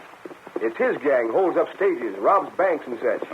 And if we can get him, then their big boss ain't going to like it one little bit. Turk ain't the kind of a gent you can replace real easy. How get him? Ever hear of the Jingle Bob mines? They're to the west of Spanish Flats. Got a right big workings. Take out thousands of dollars in gold every month and melt it down themselves. And they send it to San Francisco. Well, in the past year, they've had around a half dozen of them shipments held up and stole. All this by Turk. Me hear that. Thought you might have. Of course, they've done what they could to keep Turk from learning when gold was going to be shipped. But somehow he most always finds out. And when that happens, well, it's just another $15,000 or $20,000 going into the pockets of them crooks. That's plenty cash. Too doggone much for comfort. But just the same, Graham figured out a way to use them holdups to trap Turk with. How that? Day after tomorrow, they're sending the gold out in a freighter. That freighter will be loaded with boxes and such, like as if it weren't carrying nothing but supplies. Won't be no guards along. But that don't mean Turk's going to be fooled. Fact is, we're hoping he ain't. Why that? We want him to raid the wagon. Me not savvy. Because we're going to be inside one of them big boxes the wagon will carry. And just when them crooks figure they're having everything their own way, we'll let them have it. That heap good idea. Ain't bad at that, is it? I helped Graham figure. What's that? Postcard. Tonto. So that looked like Mr. It's Graham. And howling his head off. What in thunder is he doing this far from home? Come on, Tonto, we better go see. Get him up, Scout. Get him up. Come on, boy. Get up there. Get up. Hi. Hey. Get up. Get up. Scout. Graham, what in thunder? Look at this. Huh? It's leather glove. Yeah, but what's the meaning of it? I found it south of Jingle Bob Mines, on a trail leading into the hills. Well, what of it? What's it mean? Look at the initials on it. Arizona, this glove belongs to Jerry Collins. Who's he? The man in charge of the smelter at the mines. Hey, you mean... Turk's got him. He'll make Collins talk. How much him know? Everything. He knows the gold is being sent on that freighter. And he knows Arizona planned to be hiding in it. Oh, golly. And if he tells that, our plan is ruined. You think he will? Frankly, I don't know. Well, what'll we do? If we can't go through with it, how are we going to catch Turk? I haven't figured it. Me got ID. Huh? Tonto, what is it?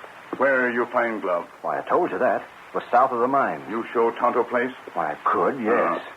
Arizona, where dog? Wolf? I left him at the ranch. You get him. Tonto take him. What do you got in mind, Tonto? Get dog, then me tell you. You come. Well, Tonto, I reckon you're boss. Let's go, Graham. Right. Get up. Get up. Get up. Get up. Get him up, Scout. Get him up, fella.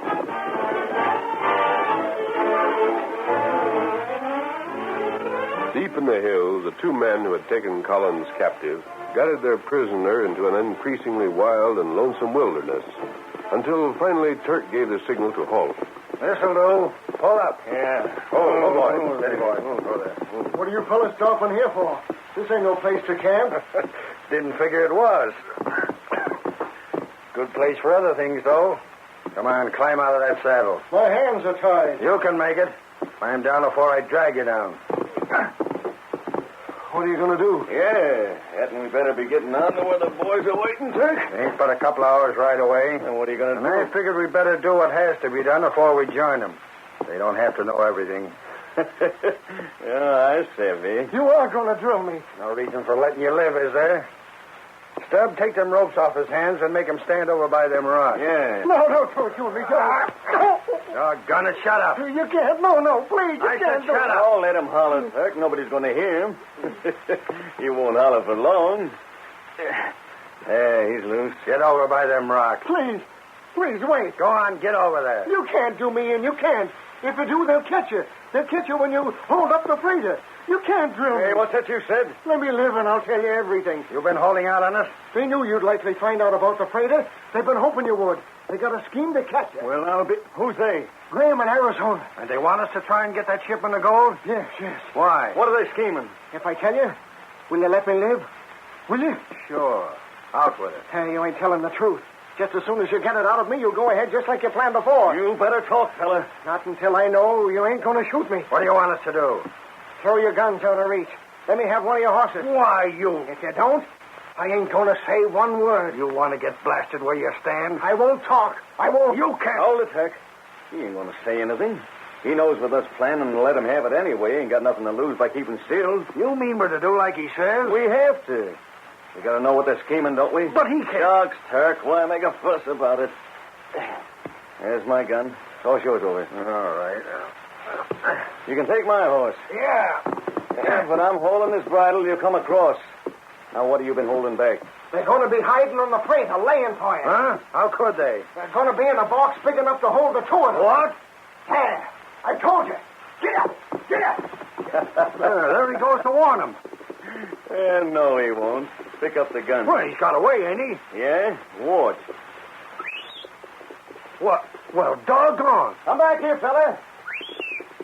Stubb, your horse is turning right around. That's why I told Collins to take my bronc. But how did you... I've got him trained. Yeah, steady, fella, steady. You double-crosser, you. Calling names ain't gonna do you no good. You tricked me. Just a second. What do you mean? Stubb, this changes things. If Graham in Arizona find out Collins has disappeared, and if they figured it was on account of us, maybe they'll guess he's talking and change their plans What do you again. aim to do? Stubb, I know the boats don't like you to do nothing but take messages back and forth. But this time, you think you'd take my boys and hold up the freighter? Could, I suppose, but why? What are you going to do? Head back and keep an eye on Graham. If they go through with their scheme like Collins said, when you stop the freighter, let them have it. But if they change their plans... I'll find a way to let you know. Now, let me get this straight. I'm the boss to hold up. If we don't hear from you, they're hiding on the wagon like Collins said they would and would have finished him, right? Right. And you let us know if they scheme anything different. Right again. Stop the wagon at Willow Pass. Then if I have to, I'll know where to reach you. And Collins? Take him with you. But how We'll save him for later. And if he wasn't telling us the truth, well, he'll wish he'd let us finish him like we planned. All right, get going.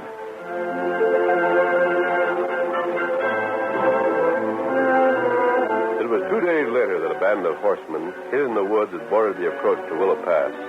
They had been there for some time when at last a cloud of dust in the distance revealed the approach of the freighter with a shipment of gold. At the side of the wagon, Stubb turned in his saddle and addressed his followers. There comes the wagon, and Turk ain't here yet. You gents know what that means? It means Arizona and Graham and maybe a town or two are hiding in one of them boxes.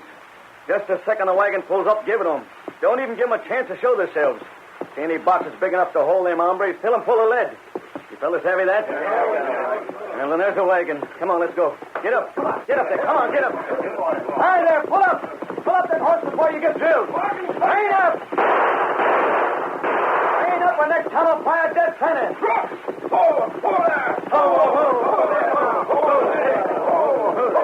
Well, you fellas walk with me.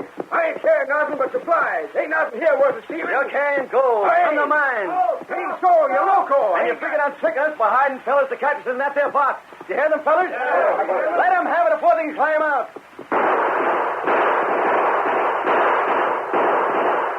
Hey, stop it. No. Once more for good luck.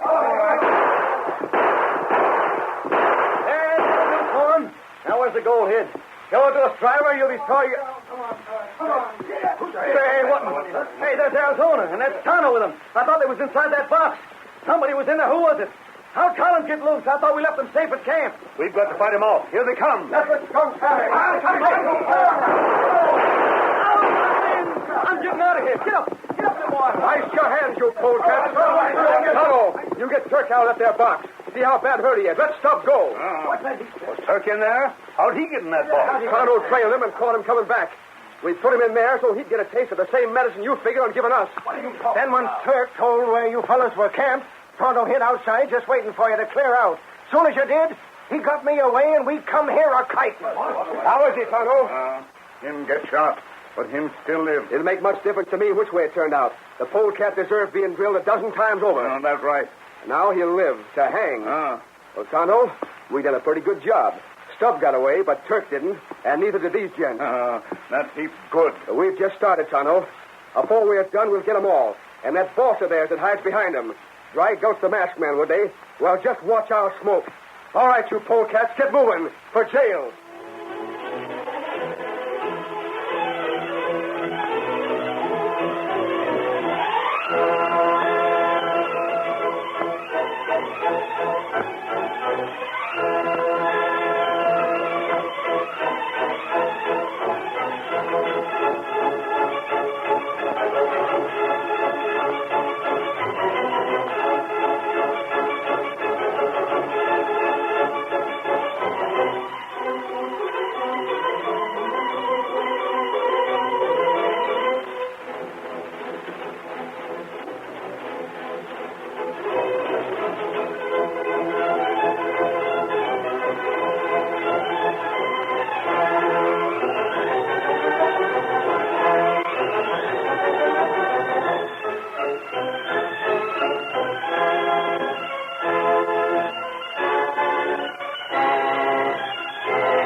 The story you have just heard is a copyrighted feature of the Lone Ranger Incorporated.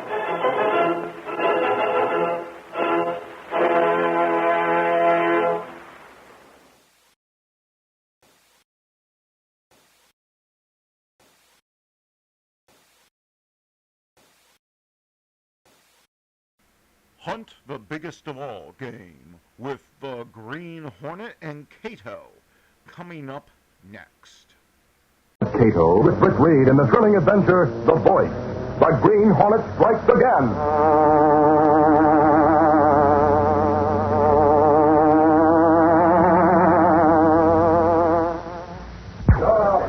There was great excitement and turmoil at John Waterbury's campaign headquarters. A large suite of rooms on the 18th floor of the downtown hotel was overflowing with newsmen and campaign workers. This is sure a close race. Waterbury's in the lead now. Quiet, everybody. What's up? It's just been announced over the radio in the other room that Payson's going to speak. Come on, hurry up, boys. Tonight, one of the bitterest campaigns in the history of the city is drawing to a close. That's Payson now. The returns for the past hour have shown a steady increase of votes for my opponent, John Waterbury, for the office of district attorney. His lead is such a substantial one that I decided at this time to concede the election to him. Extend my thanks to Mr. Waterbury, and my thanks to all of you who have voted for me in this campaign. Thank you, and good night. Mr.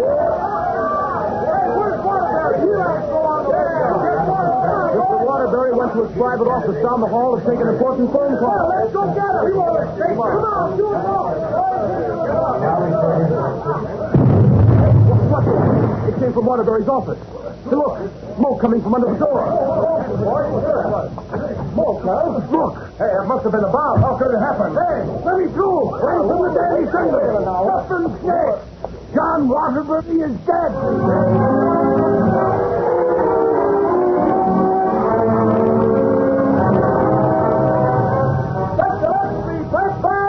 District attorney killed by mysterious explosion. Here you are, lady. New assistant to take office. Here you are, sir.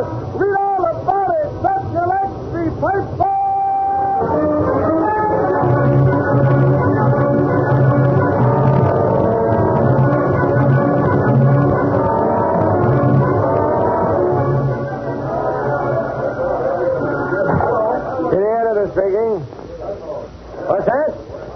No, we don't know, and when we find out, we'll print it in the Sentinel. Access! What's up, Cunningham? People are just driving us crazy, calling up and asking who killed Waterbury. Better get over to cop headquarters and find out. Oh, hello, Chief. Hi, Reed. Anything new this morning? Nothing worth printing, Chief, or I should say nothing we can print. Axford got some off-the-record stuff from headquarters last night. Tell the Chief what you told me, Mike. Sure. What was the source of your information, Axford? Sergeant Burke, Reed. Seems last week Burke got a call to come up and see Mr. Waterbury at his campaign office. Sarge went over alone to see what it was all about. Good afternoon, Mr. Waterbury. I'm Sergeant Burke from headquarters. Oh, yes. I'm glad you came over, Sergeant. Have a chair. Thanks. What can we do for you, sir? I'll get to that in just a minute. Yes, Mr. Waterbury? Have Tutwiler come in and bring that recording with him. Yes. Who's Tutwiler? Well, as you know, I run a brokerage office downtown. Tutwiler has been my bookkeeper for years. Oh. He's helping out in the campaign by handling the mail here at campaign headquarters. He's a meek, quiet little man, but quite efficient. We call him Tut for short. I brought the recording, Mr. Waterbury. Very good. Tut, this is Sergeant Burke from police headquarters. Pleased to meet you, sir. How are you? I'll explain, Sergeant. This morning, Tut came to me with that recording, which had come through the mail. It's a threat against my life. No. Yes. Probably the work of some crank. I don't for a moment connect with the opposition. I'd like to hear it. Have you any way? I have a playback machine right here. Put the record on, Ted. Yes, sir. Did you try to recognize the voice that's on it? Well, it's definitely not Pearson or any of the speakers, if that's what you mean. Shall I start it, sir? Yes, let's hear it. Yes. There we are. I am known as the voice. My followers are ruthless and strong. My identity is unknown, even to them. But they carry out my orders blindly. This is to tell you, John Waterbury, that if you are elected district attorney, you will never take office. Remember what I say, John Waterbury. If you are elected, you will die.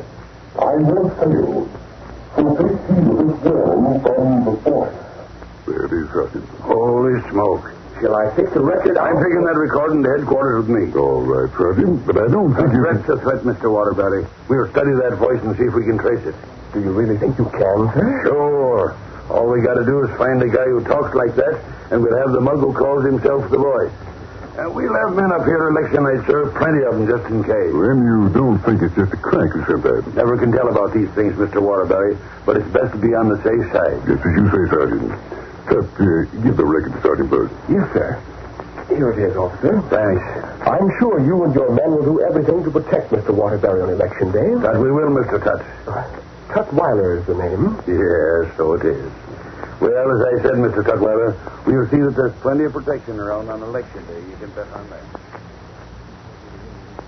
Just like Sarge promised, he had plenty of cops at Waterbury's headquarters last night. But Waterbury was elected, and boom, they got him in spite of all the protection. I'll say they did. About that recording, actually. Didn't the police get any leads on it at all? For instance, where it was recorded? No, not that I know of, Reed. Well, let's get in my office. Yeah. Well, why are they keeping it quiet? Sarge says it's hushed up because cops headquarters are hoping that there voice guy would think Waterbury didn't take the thing serious enough to notify the cops. So what? So he'd send another record. Meantime, they'd be watching at the post offices and keeping an eye on Waterbury. But no other record was received. No. I see. Well, what about Payson and his gang? Good morning, Mr. Reed. Oh, good morning, Miss Case. They ran a pretty bitter campaign against Waterbury. Oh, Sarge says they're investigating Payson and his bunch, of course. But most of them were in his campaign office while he was broadcasting. Now, 3 minutes before the explosion. And that office was 2 or 3 miles across the city. Yes, that's right. Now, sit down. Yeah. How about the bomb or whatever? Reed, I was coming to that. This will really make you sit up and listen. Get to the point, will you? What's so startling, actually? As you know, the room Waterbury was using for his campaign office was one of the suites on the 18th floor of the hotel. Yes, I know. It's the only high building in that neighborhood. Now, Waterbury's desk was backed up to a big plate glass window that looked out over the city, with nothing in the way for blocks. Are you really leading up to something, or are you just trying Wait a minute, Cunningham, and listen. The police investigators say if a bomb or something went off on the inside, with the window closed, the glass would have blown outward. Well, that sounds reasonable. Yeah. But all the glass from that big window was lying inside, on the floor. But if they say that it should be... Then again, what they say now is that whatever caused that explosion, bomb or whatever, it crashed through the window before it exploded. Oh, now I get it. Some killer just went by that 18th-story window in a plane and tossed it in. Is that it? How do I know? All I can tell you is what I hear at cops' headquarters, and I'm telling you. Oh, but, Chief, what he says don't make sense. He's mixed up somehow. We ought to... Now, hold on, Gunny. Oh. What Axford just told us does make sense, as far as it goes. Sure, that's right. What crashed through the window and how it was made to do so is, of course, quite a mystery. That's just what the inspector said at cops' headquarters, Reed.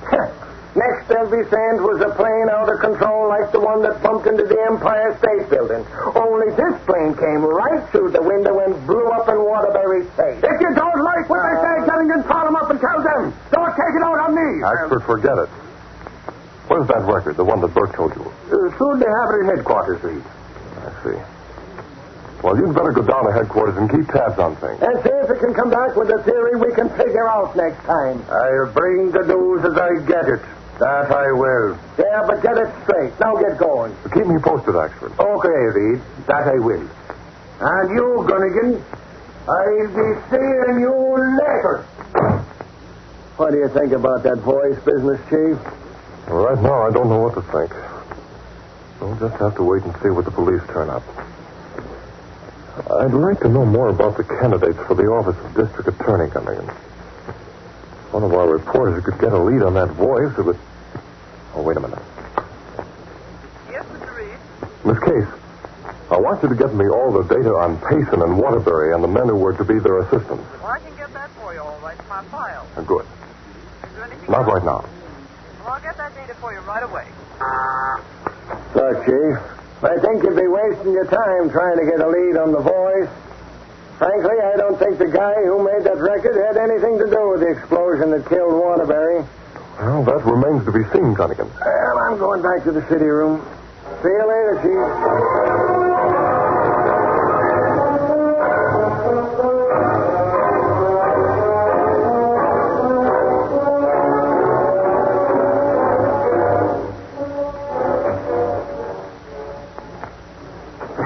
Here's some more data on Waterbury, Mr. Reed. Well, thank you, Miss Case. I've gone through all the rest, but it hasn't told me much. Oh, I'll get it. Mr. Reed's office? Tracy, let me talk to Reed. Oh, just a minute. It's Axford for you, Mr. Reed. Hello, Axford. What's up? Reed, I thought you'd like to know the cops made recordings of everybody's voice on the Payson crowd, so as to compare them with that record of the voice. Have they found anyone whose voice is similar? Not yet. Well, listen, Axford. Arrange with Sergeant Burke for me to come down there and hear the test. Sure. He'd be glad to have you, Reed. Hold on a minute, Reed. Axford left the phone for a minute. Maybe there's some news coming in from headquarters and Oh, wait. Hello? Hello, Axford. Reed, Sarge just came in and told me something that'll knock your hat off. I'm waiting. He says the chief of police just got one of them threatening records from the voice. I gotta go. So long, Reed. But wait. Axford, he hung up. Well, what did he tell you? The man who calls himself the Voice has had another recorded threat. This time to the chief of police himself.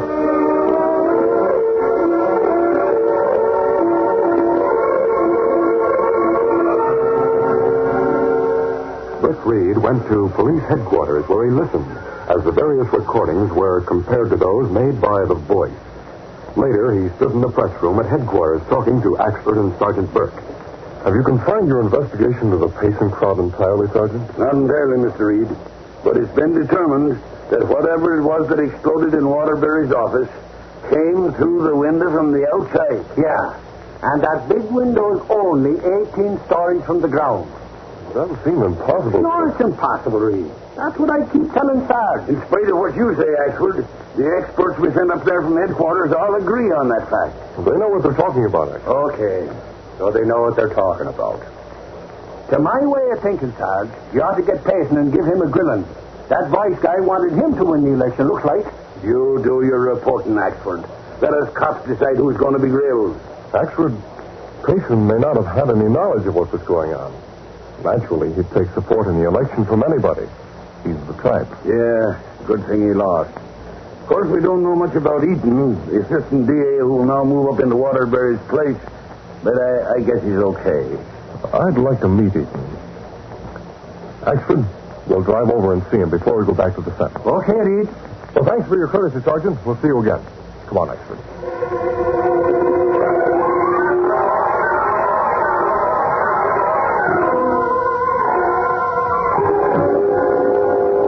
Reed had gone to police headquarters to listen to the recording of The Voice.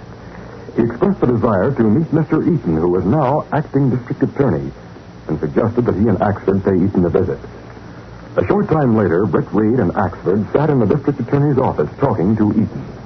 I hope, Mr. Eaton, your office will put its full weight behind the hunt for Waterbury's killers. If you don't do something soon, Mr. Eaton, that there voice might get notions about you. I'm not afraid of that.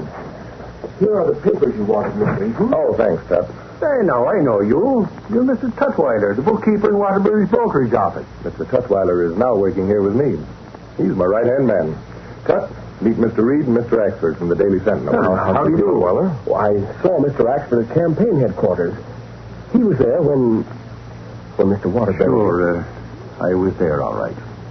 I understand you were present when Mr. Waterbury received that record. Well, yes. I warned him to take it more seriously than he did, sir. I felt sure the voice and his followers were ruthless and strong. I see. Well, I'm glad to have had this talk with you, Mr. Eaton. You can count on the Sentinel to back you up if you follow through with the cleanup campaign you've outlined. Thank you, Mr. Reed. I'm delighted you dropped in to see me. Come in again. We'll meet again, I'm sure. Come on, Axford.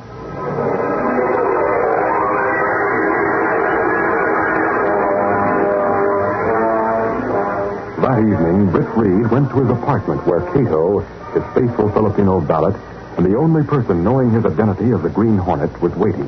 Police not find anyone who talked like the voice? Not yet, Cato.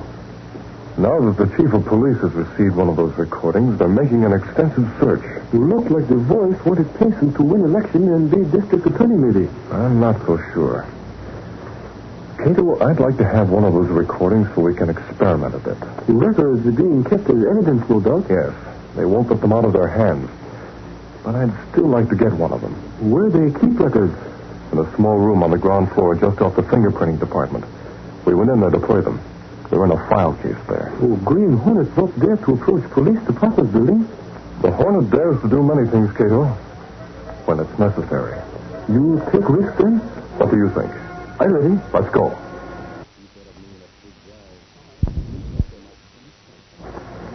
Stepping through a secret panel in the rear of a closet in his bedroom, Britt Reed and Cato went along a narrow passageway built within the walls of the apartment itself. This passage led to an adjoining building which fronted on a dark side street. Though supposedly abandoned, this building served as a hiding place for the sleek, superpowered Black Beauty, streamlined car of the Green Hornet. Britt Reed pressed a button. The great car roared into life. A section of the wall in front raised automatically, then closed as the gleaming Black Beauty sped into the darkness.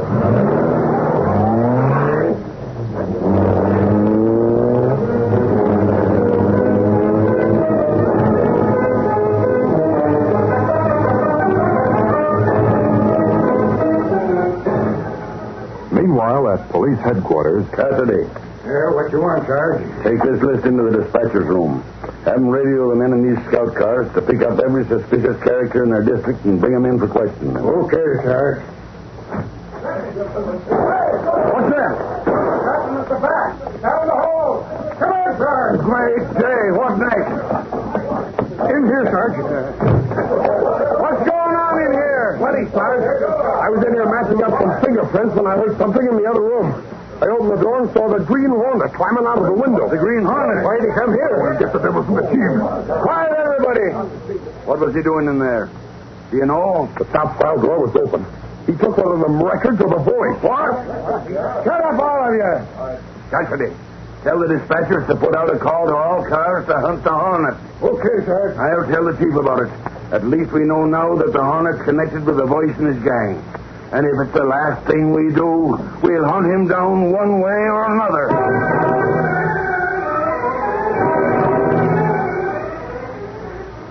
A short time later, Britt Reed and Cato arrived at their apartment with the recording of The Voice. Put the record on the phonograph, Cato. I want to study that voice. Yes, sir. I start it now. Yes. I am known as the voice. My followers are ruthless and strong. My identity is unknown, even to them. I will carry out my orders blindly. Shut it off, Cato. Yes, sir. Why are you not listening to all the recording, Mr. Britt? Cato, he speaks as though he had written that down and learned it by heart. I remember hearing a certain person use wording exactly like the sentence in that record. What sentence you hear used? My followers are ruthless and strong. Only instead of my, he used his, since he was discussing the voice. But that's not definite proof that he's the one. No, of course not. But it sets me thinking. Cato, set the needle back and start that record over. Yes, sir. Now do exactly what I tell you. And perhaps our experiment will disclose the identity of the voice.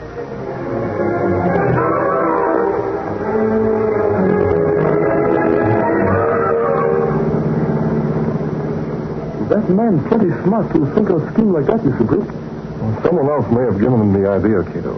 We'll find all about it soon. There's his home just ahead. That small house to the right. Better park in the shadows. Yes, sir. Come on. House dark. But I see cracks of light around the basement window. We'll slip around at the back and find a way into that basement. Then there'll be fireworks. Moving cautiously, the Green Hornet and its helper silently approached the rear door of the basement. Opening the door with a skeleton key, they entered and moved along a passageway until they stood before a closed door, from behind which they heard someone talking.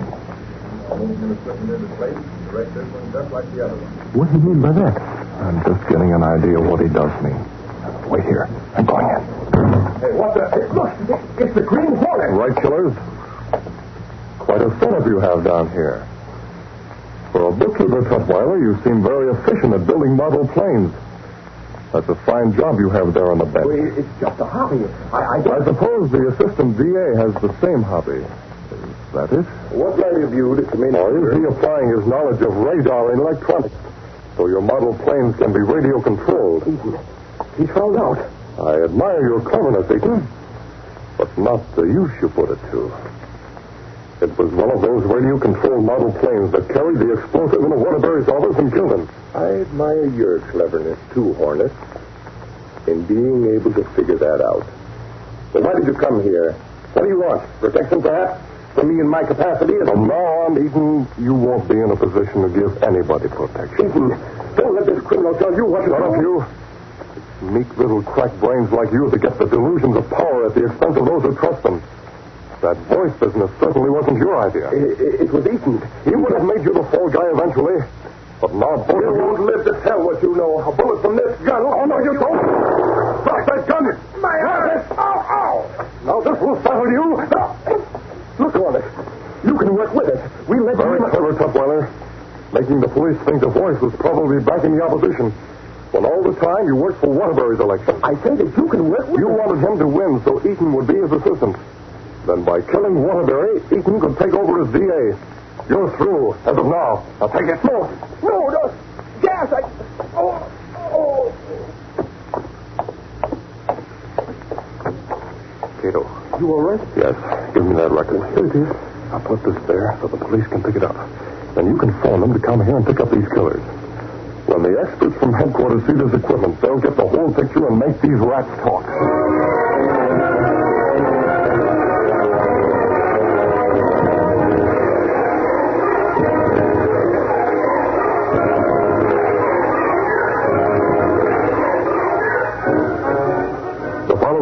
At police headquarters. I'm glad you came down with Ashford, Mr. Reed. He wanted you to get the story firsthand. He said he was afraid you wouldn't believe him. Well, I would like to know what it's all about and how you found out who the voice was. Reed, like I told Dunnigan, the cops got a call that the voice and the Hornet were at a certain address. Yeah, and when we got there, Mr. Reed, we found Eden out cold, along with a guy named Tutwiler who worked for Waterbury. Sure. And there was a lot of stuff there in the basement workshop. A model plane, for instance, fixed for radio control. That's how Waterbury was killed, Mr. Reed. Tutwiler told him there was a phone call in his private office. That got him in there, so Eaton and a helper of his could release a model plane from a mobile unit nearby and send it by radio control directly into Waterbury's office carrying a small bomb. Say, come to think of it, Eaton was a radio technician during the war, wasn't he? He sure was, and he put his knowledge to bad use. That voice business was a red herring to throw people off the track.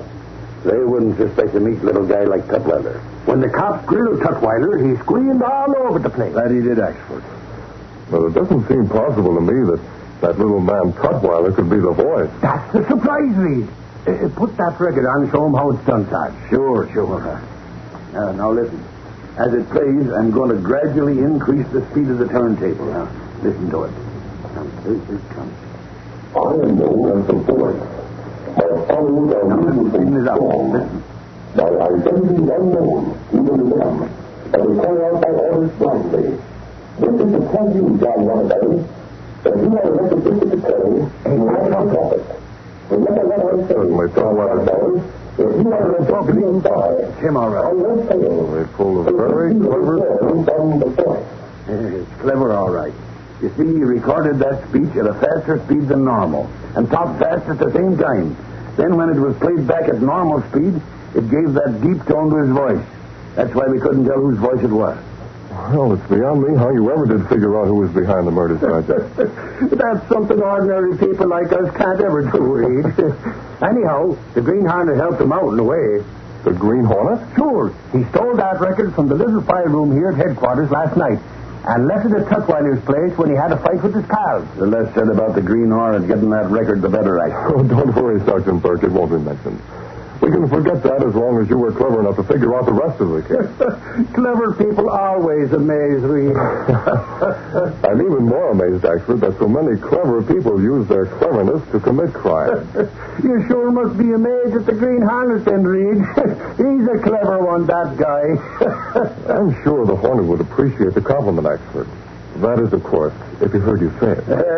Maybe Axford thinks you'll meet up with the Hornet and tell him about it, Reed. Well, I'm afraid any meeting I'd have with the Green Hornet would, as a magician says, have to be done with mirrors. Listen to that now. He'd do it with mirrors, he says. Ain't that something, Sarge? Yeah, Mr. Reed always has a ready answer to silly questions. Sure. And that shows how clever he is, Sarge. That it does, Axford. That it does.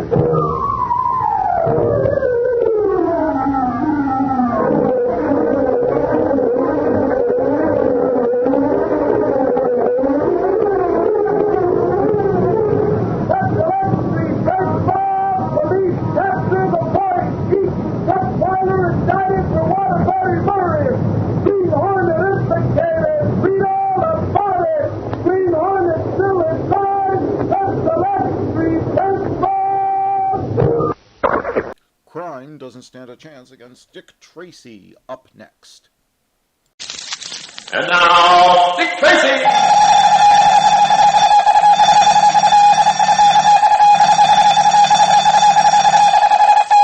This is Dick Tracy on the case of the Graveyard Watch. Stand by for action. Let's go, man!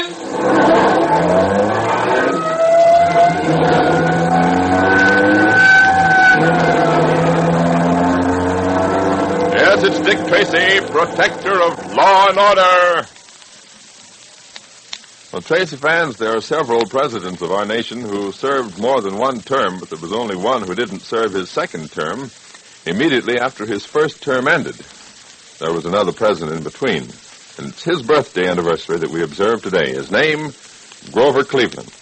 Many people believed him to be an excellent president because he was not only capable, but he had a great sense of duty to the people and to the country he was serving. Here's what another great president, William H. Taft, had to say about Cleveland. He said he was a great president, not because he was a great lawyer, not because he was a brilliant orator, and not because he was a statesman of profound learning, but because he was a patriot with the highest sense of public duty, because he was a statesman of clear perceptions, of the utmost courage of his convictions, and of great plainness of his speech. And Taft went on praising Cleveland's high character. You can realize Cleveland's merit still further when you consider that Taft was a Republican, and the man he praised was a Democrat. Grover Cleveland, born March 18th, 1837, 110 years ago today. And now, Dick Tracy. Yesterday, Tracy and Patton, still standing their trick on the graveyard watch, made desperate efforts to contact Sparks, the wireless operator of the ship. After narrowly escaping being caught away from his post by Hurricane, Tracy succeeded in getting to the radio operator's cabin. And once there, he quickly told Sparks that Hurricane and Rolling Hitch had murdered Captain Combed. After some hesitation, Sparks agreed to radio the nearest ship for help, and Tracy hastily returned to his post. But Sparks was unwise in permitting Hurricane to catch him as he was trying to send out his message. Hurry shot him dead in cold blood, and then destroyed the wireless to prevent any further attempts at contacting the world at large. Right now it's morning. Tracy and Patton are having chow with other members of the crew.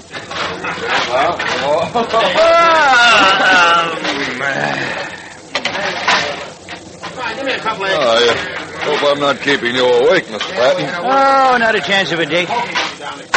Frankly, I hope this customer making coffee out of seawater is not here to stay. It isn't the seawater I object to so much. It's the turpentine they use in it. Now you're just being picayune. Mess. It's certainly aptly named. I'm sure you noticed the obvious thing, haven't you, Pat? I don't usually. What makes you think I might this time? Well, until now, the meals have been all right. Yeah, that's right.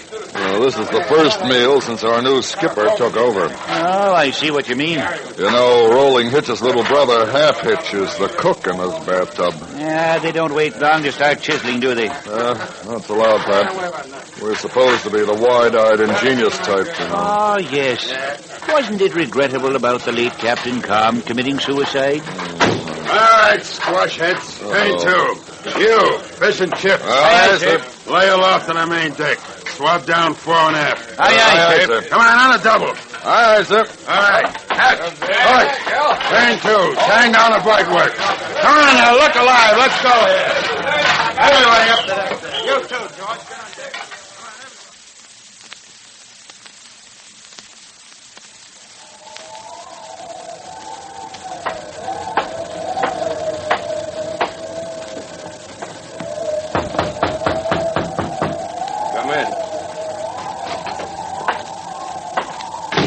What took you so long, Roland? Don't jump me, Kane.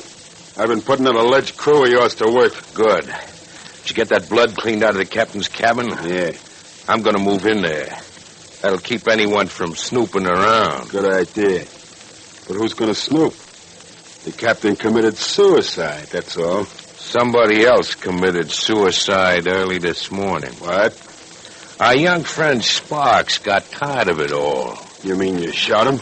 Well, that's one way of putting it. Now, what'd you do that for? We're getting in a little deep, ain't we? Well, what would you have done, smart boy? I see a light in a radio shack. I hear the wireless going like mad. There's Sparks in there looking like he just swallowed the anchor. Maybe he was just on duty. No dice. I talked to him for a minute. He finally picked up a ship on his radio. I told him to tell the ship everything's all right. Instead of doing that, he puts in a call for help. How'd you know? I know code. I knew what he was sending. So you shot him? Yeah. Seemed like a good sound move. Mm-hmm. What'd you do with the body? I thought our late captain might want a little company. Over the side, huh? Yeah. Just so nobody else would get any cute ideas about sending messages, I reduced that radio set to the hardware counter in the 10-cent store. Okay. Hey, what's going to be the story on the disappearance of Sparks? Oh, he must have gone and got careless during those high seas last night and got himself washed overboard. Mm-hmm. And it was a great pity there was no one there to see him, so we couldn't try to rescue him. Okay, I'm worried. What are you worried about? Who's going to prove it happened different than that? I guess nobody. That's right. Nobody. We got a ship and a nice cargo. Percy Cute's going to be very happy with what we done. Yeah, I don't care how happy he is. I want money. There'll be more coming than you ever seen. And protection. Yeah? Where are we heading? We're going right to Port La Jolla. That's a banana republic south of here. Oh. We meet Percy Cute down there, huh? Yeah. We turn the ship over to him, get our dough and phony papers, and we're ready to ship out again. And if there's a stink? There won't be. And if there is, Percy Cute will fix it. You started to buy off the crew? Not yet. But that'll be a cinch. I know them all. At least all but them two gadflies of yours. Fish and Chips. Yeah. I wonder about them guys. Yeah. You know, they're the only ones on the ship who heard the shots when you did away with the captain. I know, but they seem kind of dumb. I think they fell for that suicide story I gave them. Yeah, probably. Hey, wait a minute. What happened to you? I just thought of it. How did Sparks find out about the captain? Only those guys could have told him. Yeah, but they couldn't have seen Sparks. They stood watching the well deck all the time. Yeah, that's right. Of course, maybe Sparks didn't know about the captain, and you made a mistake. He knew, all right. Yeah, then maybe you heard the shots and saw me heave the body overboard. Yeah, maybe. But I'm still not at all happy about those guys' fish and chips. We gotta watch them close. In any case, I'm working on a little plan that I think will take care of them. Okay, Mastermind. The sooner the better. The sooner the better.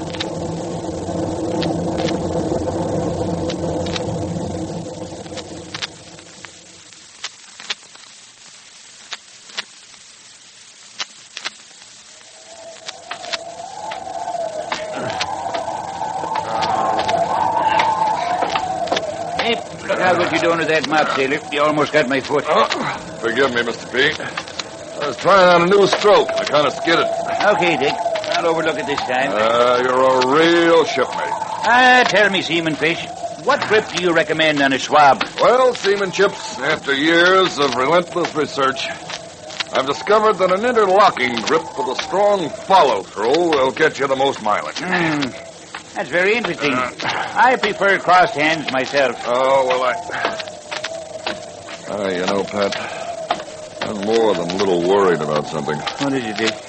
Have you seen Sparks flying, the wireless operator, around this morning? No, I haven't. Maybe he's still in his cabin. Maybe.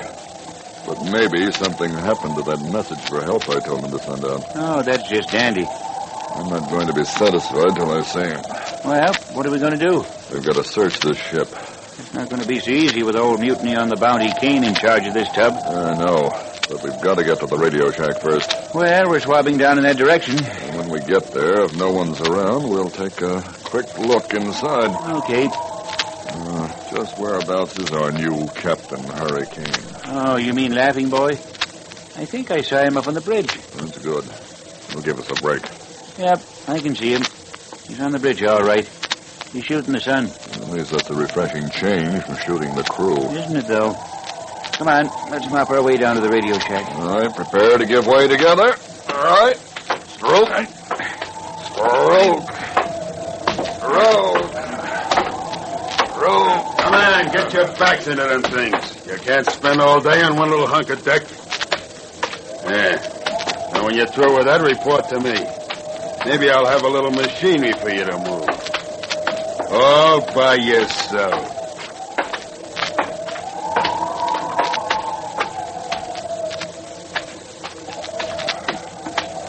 Well, there's a man of infinite charm. Hey, Dick. You see what he had under his arm? It looked like clothes. It was. I see what you're talking about, Pat. You said you got a look at Rolling Hitch's clothes last night when the door opened up. It was shortly after the captain had been murdered. You said you saw blood on them. That's right. Did you identify those clothes? Yep, and they're under his arm right now. Oh, you've got to follow him, Pat. See what he plans to do with them. Well, he's heading aft. We'll shadow him then. But don't let him see us. Look, going down the ladder to the well deck. There's no one down there, too. Crew's all working up forward. Hey, look, Dick. He's going to the lee rail. Oh. Yeah. There goes the clothes and the evidence over the side. And I hear tell it's a pretty big ocean. Oh, come on then, Pat. Let's get to that radio shack. Why not?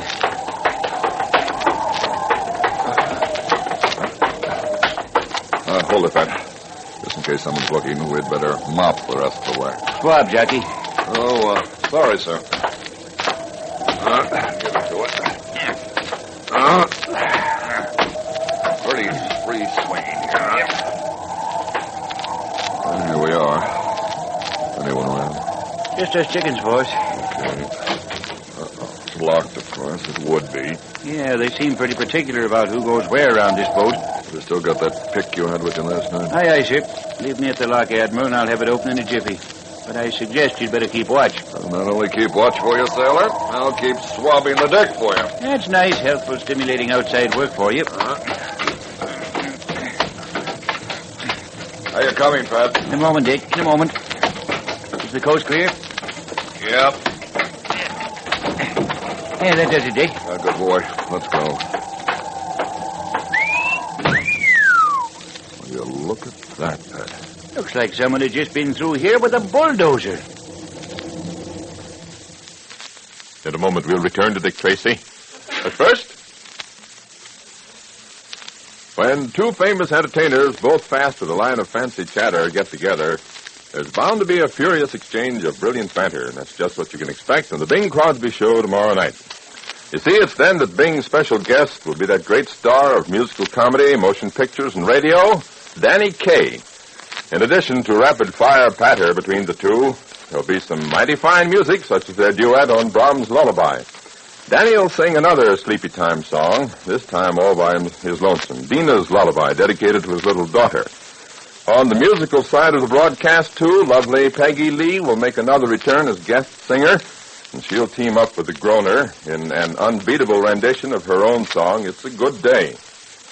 So, Tracy fans, for some sensational variety entertainment, hear Danny Kaye, Peggy Lee on tomorrow night's Bing Crosby Show. Yes, and remember, Wednesday night's also the night most of these ABC stations bring you those other top-notch shows, the delightful tales of Willie Piper, the stirring and musical Paul Whiteman, National Guard Assembly, Money, Melody, and Laughs on Pot of Gold, and the hilarious Henry Morgan Show. Be sure to listen. Now, back to Dick Tracy. Look, Roland, did you throw them clothes away like I told you? Yeah. Anything else? Get over at the radio shack right away. I cleaned up, but I might have overlooked something. Here's the key. If Tracy and Patton are caught in the radio shack, they're going to find themselves in real serious trouble. You better tune in tomorrow for The Adventures of Dick Tracy, produced by Charles Powers and heard overseas through the Armed Forces Radio Service. And this is George Gunn speaking. Well, boys and girls, do you ever watch a baby get a new toy? It'll play with it, but in most cases, by the end of the day, you'll find it with its old favorites, the new toy all but forgotten. In time, though, the new toy will become a favorite. It's the same way with music. Symphonic orchestras play the old masters, but only occasionally the music of present-day composers. Now, Dr. Serge Koussevitzky, the conductor of the Boston Symphony Orchestra, realizes that this isn't very fair to modern composers. After all, why should great artists wait until they're old before they're recognized? And so the Boston Symphony Orchestra plays the finest modern music as well as the older classics. Listen to the Boston Symphony tonight. This is ABC, the American Broadcasting Company. Casting Company. Casting Company. Casting Company. One of old-time radio's longest-running and most popular programs, CBS Mystery Theater, is up next.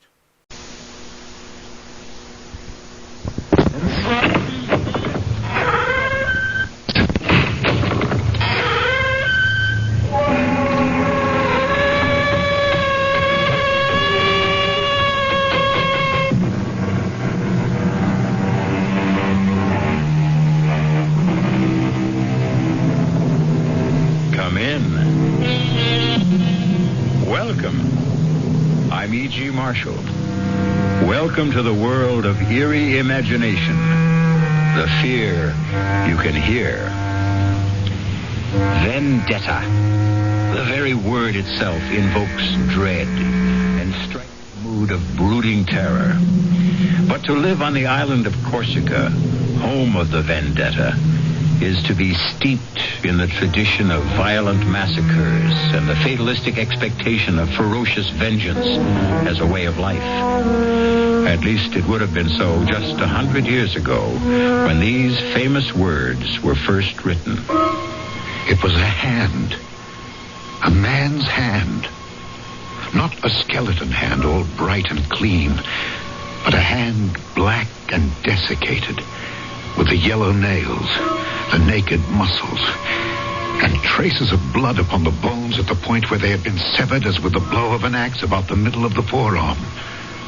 The fingers, extraordinarily long, were attached to enormous tendons, still held in their places here and there by strips of skin. That hand was something hideous. It made one think involuntarily of savage vengeance. And in spite of the putrescent look of death and dissolution, it seemed to have a life of its own.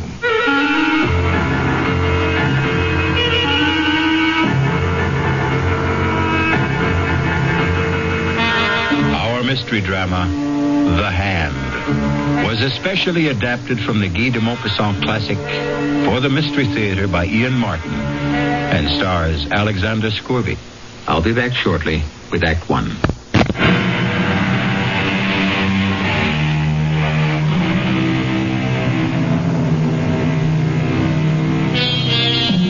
At the time of the bizarre and terrifying affair of The Hand, Henri Donnet was a police magistrate in Ajaccio, a charming little white city nestled on the edge of a beautiful gulf, shut in by lofty mountains. Most of the cases he had to investigate or prosecute there were cases of vendetta. But these were Corsican against Corsican. This affair of The Hand was alien against what? Something far more alien, perhaps supernatural. That was not until later, of course. For now, the only alien presence was a neighbor of Henri's, a Sir John Rowell, lately come to the island to settle down, and an object of great speculation among the native population. Well, there goes my new neighbor again. Does he go hunting at twilight? No, Bernard. At least as a magistrate, I hope not. Well, what's he shooting at then? I don't know, Marguerite. We have no sharks. The wolves and other predators stay in the mountains, and he's not been here long enough to start a vendetta. Oh, I am not sure. Listen to that. Oh, no call for alarm, Doctor. I'm quite sure your services will not be needed. It is the same pattern night and morning. Well, Henri, then what is he shooting at? A target, I suppose. He's keeping his eye sharp. But for what? Ah, now, that is the question. Have you seen him? He is immense and very powerful. And he doesn't encourage visitors. He has 2 huge Alsatian hounds that look ready for the kill at a word. You are chief magistrate and in a far better position to judge him than any, Henri. What do you make of him? I don't know. His papers are in order. I've no reason to have any professional interest in him. Well, has he no one to share his loneliness? He has a manservant he brought with him from Marseille. No one else. There was a woman listed on the ship's manifest as his wife. Oh, his wife. Well, I never knew. Well, then, but no one seems to know that. In the months he's been here, no one has seen hide nor hair of her. I've watched these evenings myself, and I've never seen her move from the house. If, indeed, she is inside it. So you see, Marguerite, very soon, both as friend and policeman, I'm going to have to satisfy your curiosity and my own about the mysterious Sir John Rowell.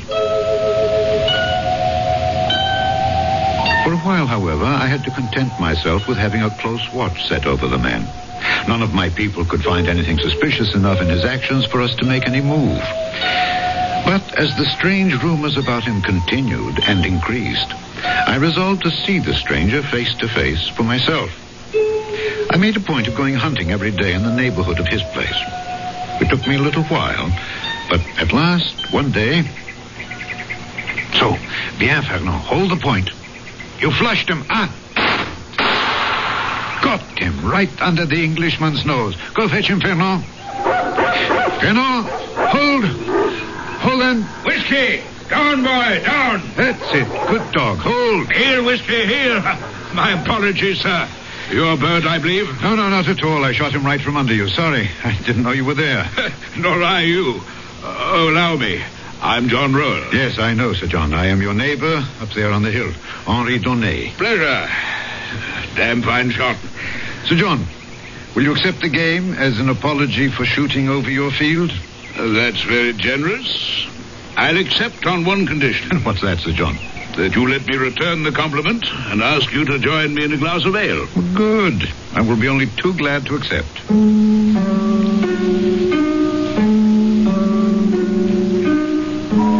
It was less the heat of the day than my professional interest that prompted me to accept the invitation from the tall man with the red hair and beard. Very tall indeed. And also very broad, a sort of placid and polite Hercules. I was most anxious to be able to question him about his life and his projects.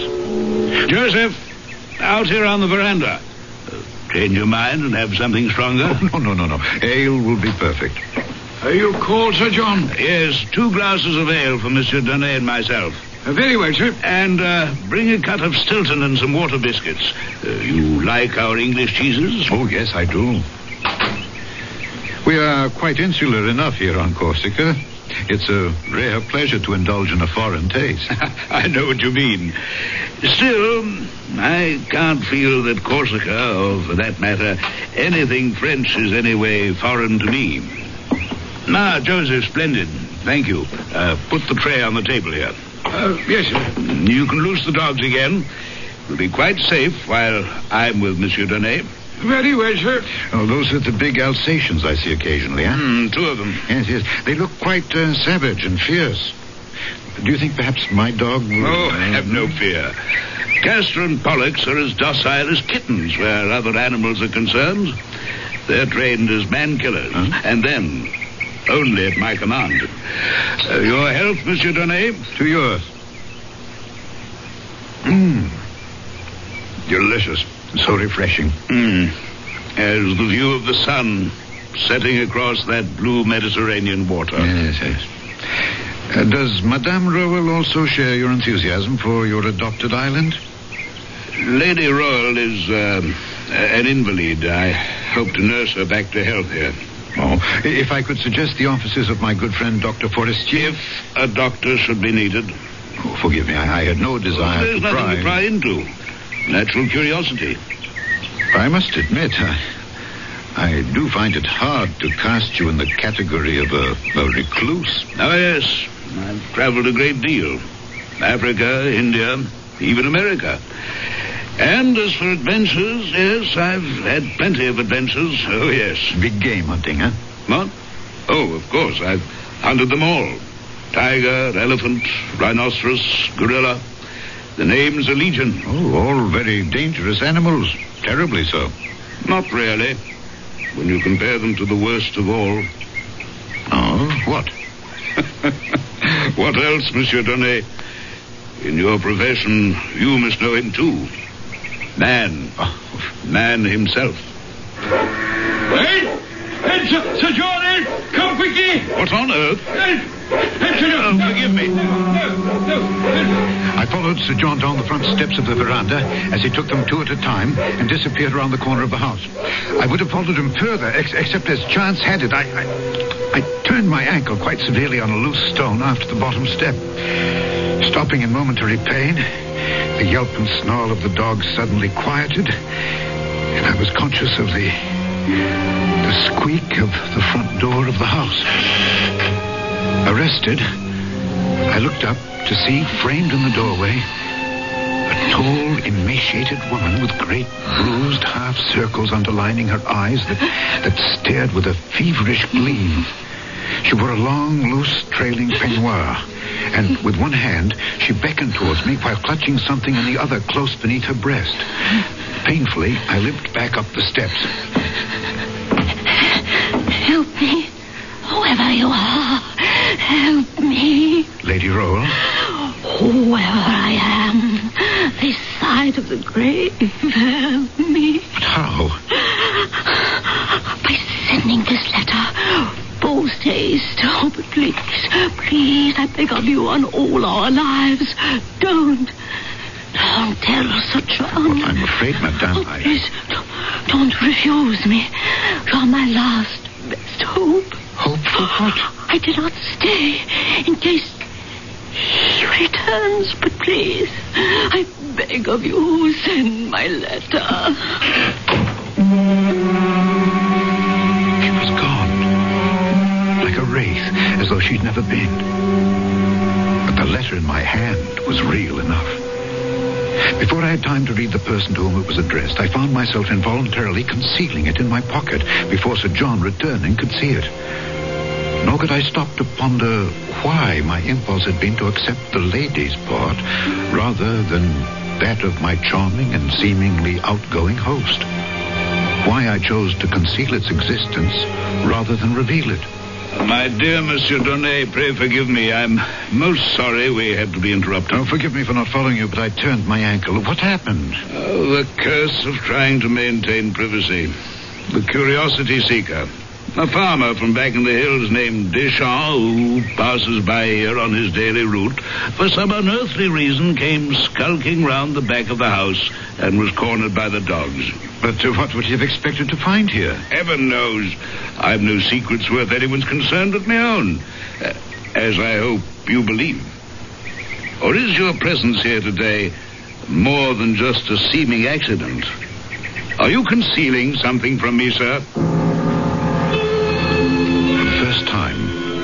I was aware that he wore about his loins an American-style gun belt, and that low on each hip, concealed by the flare of his coattails, were two matched pistols with mother-of-pearl handles, on one of which his right hand rested lightly. The letter in my pocket seemed to burn through the lining as I tried to judge whether it caressed that handle by accident or design.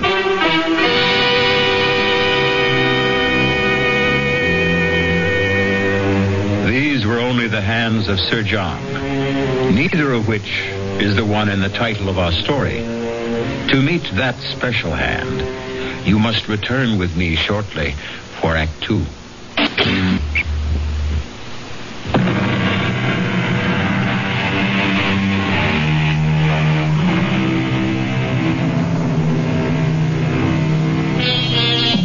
The huge, red-haired and bearded Englishman towers over the small, dapper Frenchman. They are as widely disparate men as you can imagine. One all muscle and vital force, the other elastic, supple, poised always for the counterstroke, like a rapier. Antagonists? No, only in a sense. But whatever their relationship, mutually admiring of each other. Why should you imagine I have anything to conceal? Why, indeed. Come, let's go inside. I'll show you some of the trophies of a roving life, if you'd be interested. But very, of course. Can you stand on your ankle all right? Is it sprained? No. Just a slight twist. From the hall, he led me into his parlor, which ran the length and breadth of the whole house across the back in a great L. His parlor was all hung in black silk, embroidered in gold. The fabric is Japanese work. Yes, but the rest is yours. Not the panels. What's mounted on them? Yes, tiger, lion, black panther. Those I recognize. And elephant tusks, I see. The hippo and he and the rhino are a little large for mounting.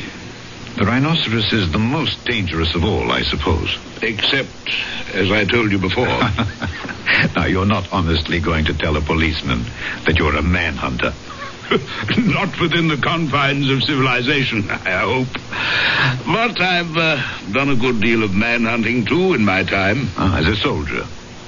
That's a profession, not a sport. I've saved a mount in the center for the ultimate trophy. But never had, shall we say, the courage to make the necessary bag to mount it. I was following the direction of his gaze to a gapingly empty panel in this bizarre and gory collection from the hunt. A panel conspicuous from all the others since it was lined in red velvet, as if in expectance of framing the pièce de résistance. What would you hope to put there?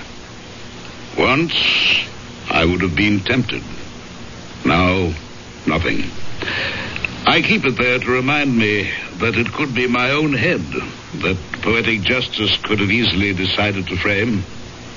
Oh, gad, it's suddenly getting dark.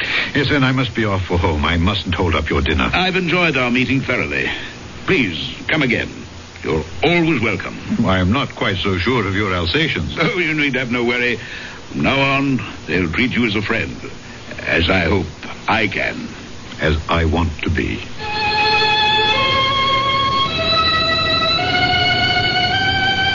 We shook hands, mine disappearing inside his huge one. My conscience stinging at me as I fought a battle between Donnet the man and Donnet the policeman. Climbing the hill back to my villa with Fernand frisking along beside me, I tried to tell myself I was only being practical, that I was giving myself time to make my decision. A decision that was tipped by the testimony I received from Michel Deschamps as I questioned him at the barracks the following morning. Michel, why did you go so near to his house? Well, everybody is curious about him and... Everybody doesn't go near enough to have two dogs attack him. Well, everybody does not have a milk goat which takes him twice a day by the Englishman's house to see her. What, to see her? Well, it is at dawn, you know. Just before the sun comes up in the half-light and I am passing by in my cart. Naturally, I'm looking at the house when I pass. Naturally, I would myself. So, you see, at that hour, nobody is stirring. Even the dogs are not yet awake. And then I see by the upstairs window a woman. The first few days, I'm not sure. I crossed myself she's not some witch or somebody who wants to steal my soul. Why would she be a witch? Because... Well, at any rate, in that light, she looked so... I was afraid to answer. To answer what? Her signal to come near to her. She kept beckoning as if there was something she must ask me to do. Finally, yesterday morning, I could stand it no longer. I had to go see what she wanted to ask. Was that so wrong? No, of course not, Michel. I would have done the same. But the dogs stopped you, huh? Yes. In a way, I'm sorry. Don't feel that you let her down. But from now on, mind your own business. Oh, I accept your instruction. I will follow what you advocate. What I advocate, by all means. Not what I do. I don't understand you. Sometimes, even a magistrate has to admit I do not understand myself. But that is not for you to worry about.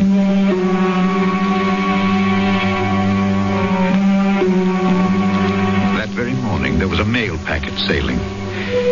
And I sent off the letter, quickly, almost surreptitiously, without looking at the address, except for the fact that it was to the United States of America. And I forgot it, I imagined. And the months went by.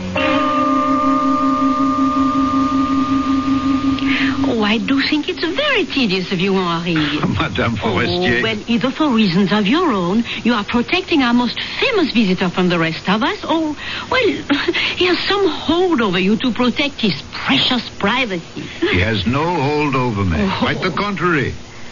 But if he wishes to be private, I would be the first to protect his right. Well, on a small island like this, why should he have it any more than the rest of us? Touché. But if he can, why shouldn't he? Oh, Henri, you know I don't know how to answer that. All I want to know is, do I have any hope that they might attend my garden fete next month? They? Well, there is a Madame Roel. Yes, but she is sickly. Well, is there some hope that at least Sir John might be coaxed to appear? No, I have no reason to suppose that he would refuse. Now, Lady Roll, I would find it hard to answer for. Well, then all I want for you is to issue the invitation. Please, may I count on you for that? Marguerite. We're all old friends. Need you ask? I had my doubts about Sir John, and more particularly his lady, attending any local garden fete. But I could scarcely, in my wildest imaginings, have foreseen how Extravagantly and tragically, it would be impossible. As I approached the house in the hollow below me, I was in a first-class mood because, in addition to a packet from the mail ship for my host, I also bought a bottle of sherry to share with him that, in my opinion, was one of a kind. He met me at the veranda. Well, this is an unexpected pleasure. We had a mail ship in today. I brought you a parcel. Me? Yes. And I thought I'd outstrip the mail. Vain hope. A parcel, you say? This. What on earth? It might be a gun from its shape, but it scarcely weighs enough. Shall we go in the parlor while I open my surprise parcel? As we moved into that parlor, I was super conscious of my host's reaction to the parcel he bore in his hands. Although there was no superscription from the sender, I had an infallible feeling that he sensed exactly where it had come from. That somehow I was accidentally part of a climax in the life of this strange and vital man. We've talked about my trophies, Monsieur Donnet. Yes. The ones I've mounted, the others too clumsy and large to render that way. Yes. And the third and different class, so far I've had no right nor courage to mount. What are you saying, Sir John? There is no reason for my receiving this parcel that I can conceive, except one. That I've found no refuge here. I've been betrayed. Only my wife could have done that. And who else is there to have aided her determination to destroy me? You're asking me? Yes. You're the only link we have to the world beyond this house. Sir John, believe me, I had no wish to betray you. I'm sure of that. The day we met, your wife, while you were calming the dogs, your wife asked me to send a letter for her. To Richard Roll? Well, I must admit I did not read the address. I did notice that it was to the United States of America. I meant no harm. He meant no harm. Like Pandora, who naively opened a chest to loose pestilence and all the evils of the world to plague mankind, he meant no harm. It seemed a simple and reasonable request. So you exceeded. No doubt she also asked you to conceal the fact of the letter from me. Yes, I'm afraid she did. Were you sorry for her ravaged looks, her haunted eyes? Did you picture me as some monstrous jailer, condemning her to a life of solitary confinement? Sir John, I can only defend my action by telling you that at the time she did engage my sympathy. I told you, I believe, that my wife was not in the best of health. Yes, but... the fault perhaps was all mine. I should have told you that she is insane. Oh, I'm so sorry. A little late for that. Done. You may have sealed her death warrant. Perhaps even mine. Good God, what do you mean? This parcel from America. Would you like to see what evil out of hell your acceding to that simple and reasonable request has set loose? Sir John, you have involved yourself in this on a personal level. Now I want to involve you on a professional one. As police magistrate, I want you as witness when I open this gift from America. The outer wrapping. Now what do you see? A box. And within it?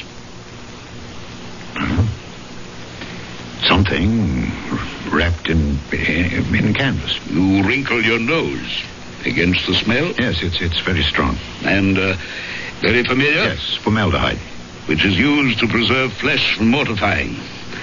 There's a drawstring on the canvas, which I'm opening. And I'm about to show you my present from the other side of the world. You sound as if you know what it is. I only wish to God I thought I didn't. I echoed the same wish. But it didn't change the contents. It was a hand. A man's hand. Not a skeleton hand, all bright and clean, but a hand black and desiccated, with traces of blood upon the bones at the point where they had been severed as with the blow of an axe about the middle of the forearm. The fingers, extraordinarily long, were attached to enormous tendons still held in their places by strips of skin. Flayed as it was, that hand was something hideous.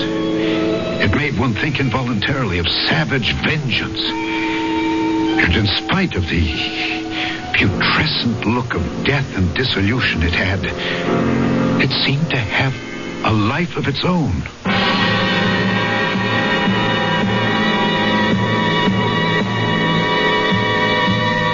So now we see the embodiment of the title of our story. A poor choice of words, since nothing can be more disembodied than a severed hand. Whose hand? And why? And are these nerveless fingers really capable of writing a death warrant? I'll return shortly with Act 3.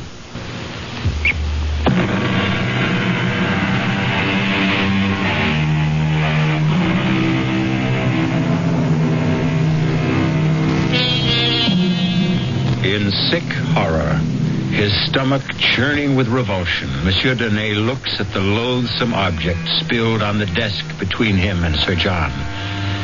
In macabre fascination, his eyes seem riveted to the severed hand. It is only by a supreme effort of will that he is at last able to drag them away and up to Sir John's grim and haunted face. What is it? The hand of a thief. But why? Why is it sent to you? So that there'll be no mistake in my mind who sends it. You said before, Richard Roll.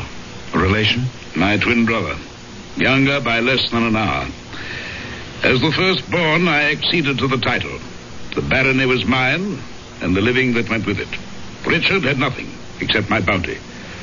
Our whole life was a gigantic struggle for supremacy. He, because I denied it him. I, because I had to hold it. If you had everything and he had nothing, what chance did he stand against you? Well, I'm English, and I believe in fair play. I couldn't share the title, but I made sure the living was shared equally. I'm not ill-favored, and I'm exceptionally powerful and large. But Richard was taller by 2 inches, stronger by far, and a wild and darkly handsome man that stirred women to a passion beyond their senses. Until Claire. Madame Roll? My wife, yes. Whatever her true name should be now. When we were married, my brother Richard emigrated to the States. And you have never seen him since? Oh, yes, I have seen him. I'd hoped for the last time. Will you forgive me now? There's been too much talk, and I must find a place to hang my latest trophy. To hang it? You can't... I think I've had quite enough interference from you in my affairs, Monsieur Donnet. I must ask you to leave my house. You're no longer welcome.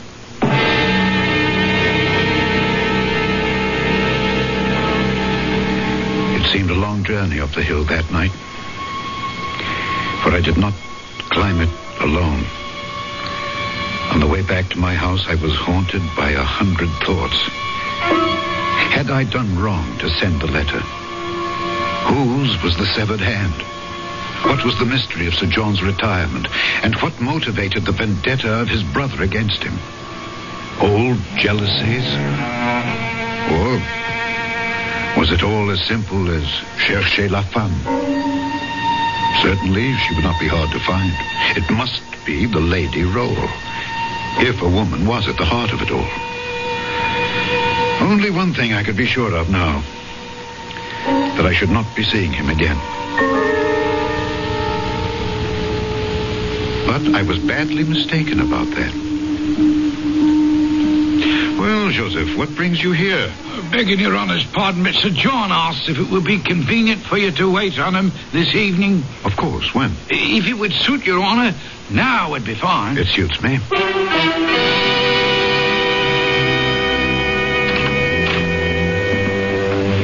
After my churlishness on your last visit, I'm more than touched that you do me this honor, Monsieur Donnet.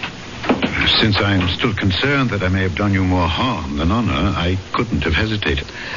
I have some papers here on my desk that I wish to leave in your charge, after asking you and Joseph to witness them. What kind of papers, Sir John? My last will and testament, some property assignments, the legal debris that follows sudden death. Joseph? Yes, Sir John. Will you sign here and here? Yes, sir. Is there all this immediacy, sir? In the midst of life, are we not all equally in the midst of death? Thank you, Joseph. You may go. Yes, Sir John. Now, you, Monsieur Donnet? If you want me to. But I see no reason why. Whatever polite disclaimer was on my lips, it was frozen at that moment as my eyes fell on a blood-chilling sight. A black object in the midst of the empty panel lined with red velvet. Empty no longer. It was the hand, mounted now as the chief of all trophies. But different from all the others in one respect. They were mounted. This was imprisoned. Round the wrist, an enormous chain of iron had been rivened about the foul relic, and this chain fastened the hand to the wall by a great ring, solid enough to hold an elephant in leash. Good God! Ah, yes, the hand. Well, better than my own head, if I can keep it. Will you sign? But, yes, of course.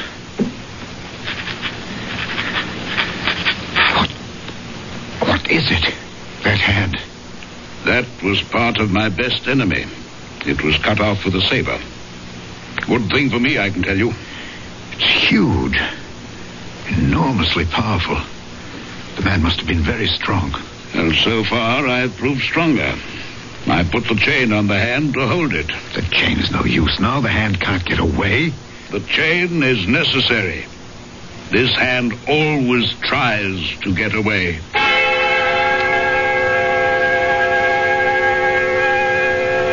That night, I had a hideous nightmare.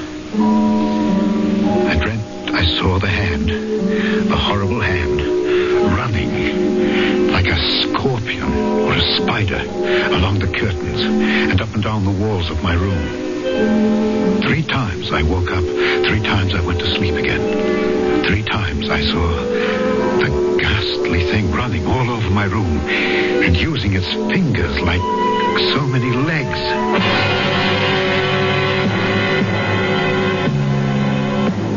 The next morning, I was awakened by the news that Sir John Roll had been murdered during the night.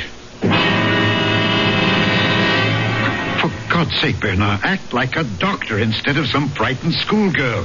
No, you have not seen him yet, old friend. Well, is it the first corpse either of us has had the misfortune to look at? Just like this. Oh, how did he die? The cause of death was strangling, but under what shocking conditions. I tell you, Henri, in 30 years as a physician, I have never seen anything like it. In what way? We found him lying on his back in the middle of the room. His coat was torn, one shirt sleeve half pulled off was hanging down. There was every indication that a fearsome struggle had taken place. His face was black and swollen, frightfully distorted. But the most noticeable and terrifying thing was his expression. His expression? Absolute, hideous fear. And small wonder. For in the welter of blood that was coagulated about his throat, 5 separate wounds pierced through it as though driven by points of iron. Only 5? It was as if he had been strangled by a skeleton. But that is odd. What? What you just said. Only 5. Well, of course, how stupid of me. There was only evidence of one hand having done the strangling. That makes it even more bizarre. Is there anything even faintly normal about this whole affair?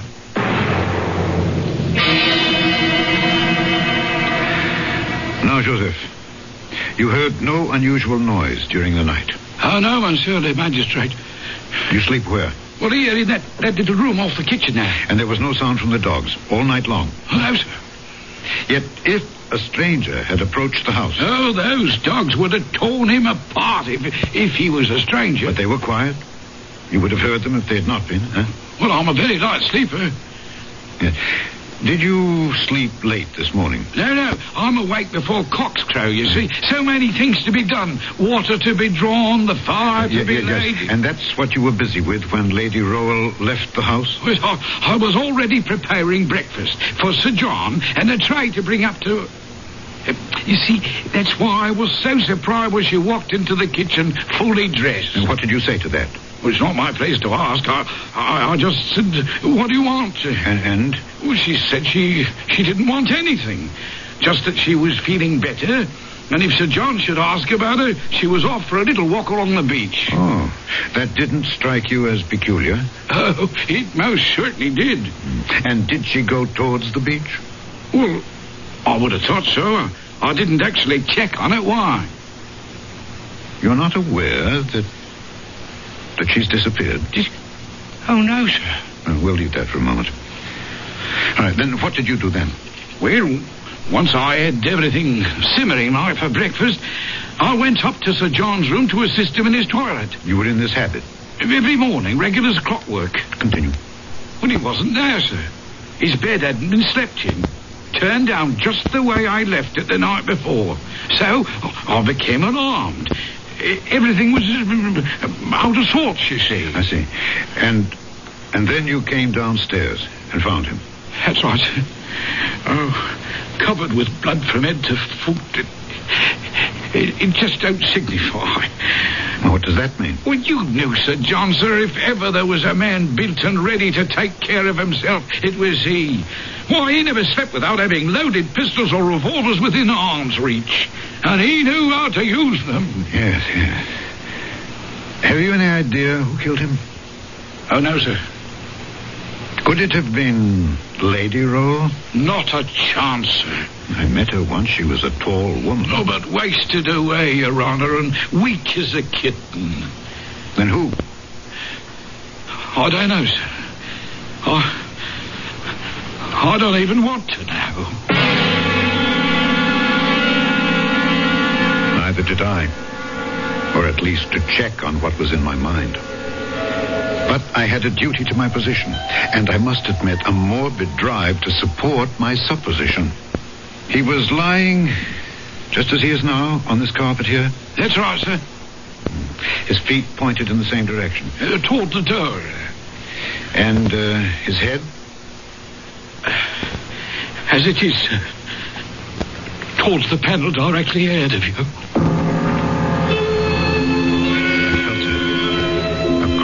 Sensation that lifted the hackles on my neck. I knew, before I looked, what I was going to say. The sight that I had fought against making a reality. At last, involuntarily, I lifted my eyes to the wall, to the panel where the horrible flayed hand used to be. It was no longer there. The chain, broken, was dangling from the ring. But even that horror was to be succeeded by another. As I bent again over the dead man, between his clenched teeth, I found one of the fingers of the vanished hand, severed or rather sawed off by the teeth about the middle of the second joint.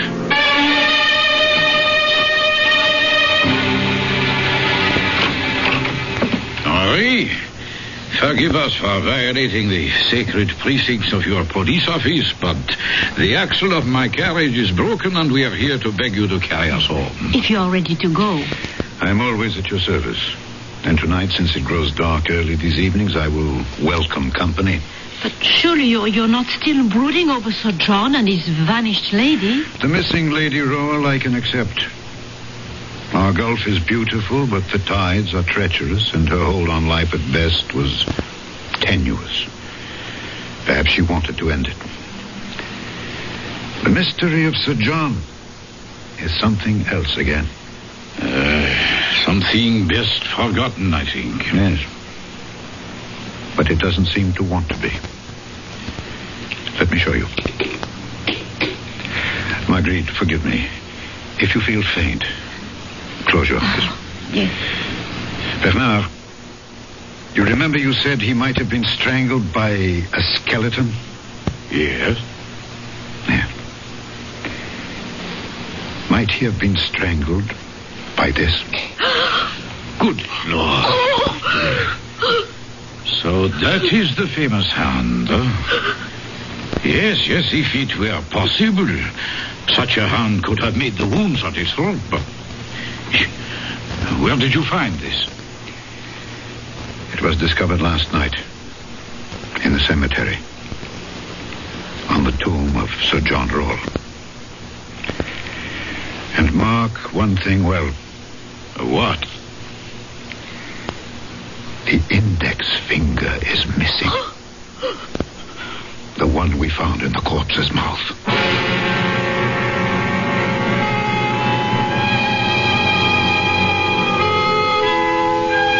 The hand of a thief, Sir John Roll said. His brother Richard? What is so? What did he steal? His wealth? His reputation? His wife? And if his brother, in some gargantuan and titanic duel, struck off his hand, and Richard sought vengeance, which of his hands was the instrument that brought an end to the intense and private vendetta? De Maupassant doesn't tell us. Wisely, he leaves that to us to decide for ourselves. I'll be back shortly.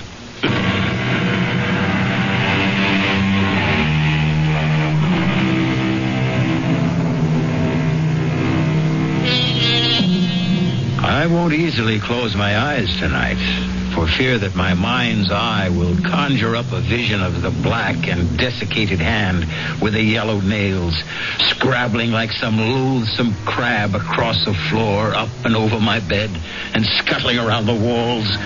Its four good fingers moving like spider legs, the mutilated stump of the fifth like a head. Our cast included Alexander Scorby, Ian Martin, Mildred Clinton, and Guy Sorrell.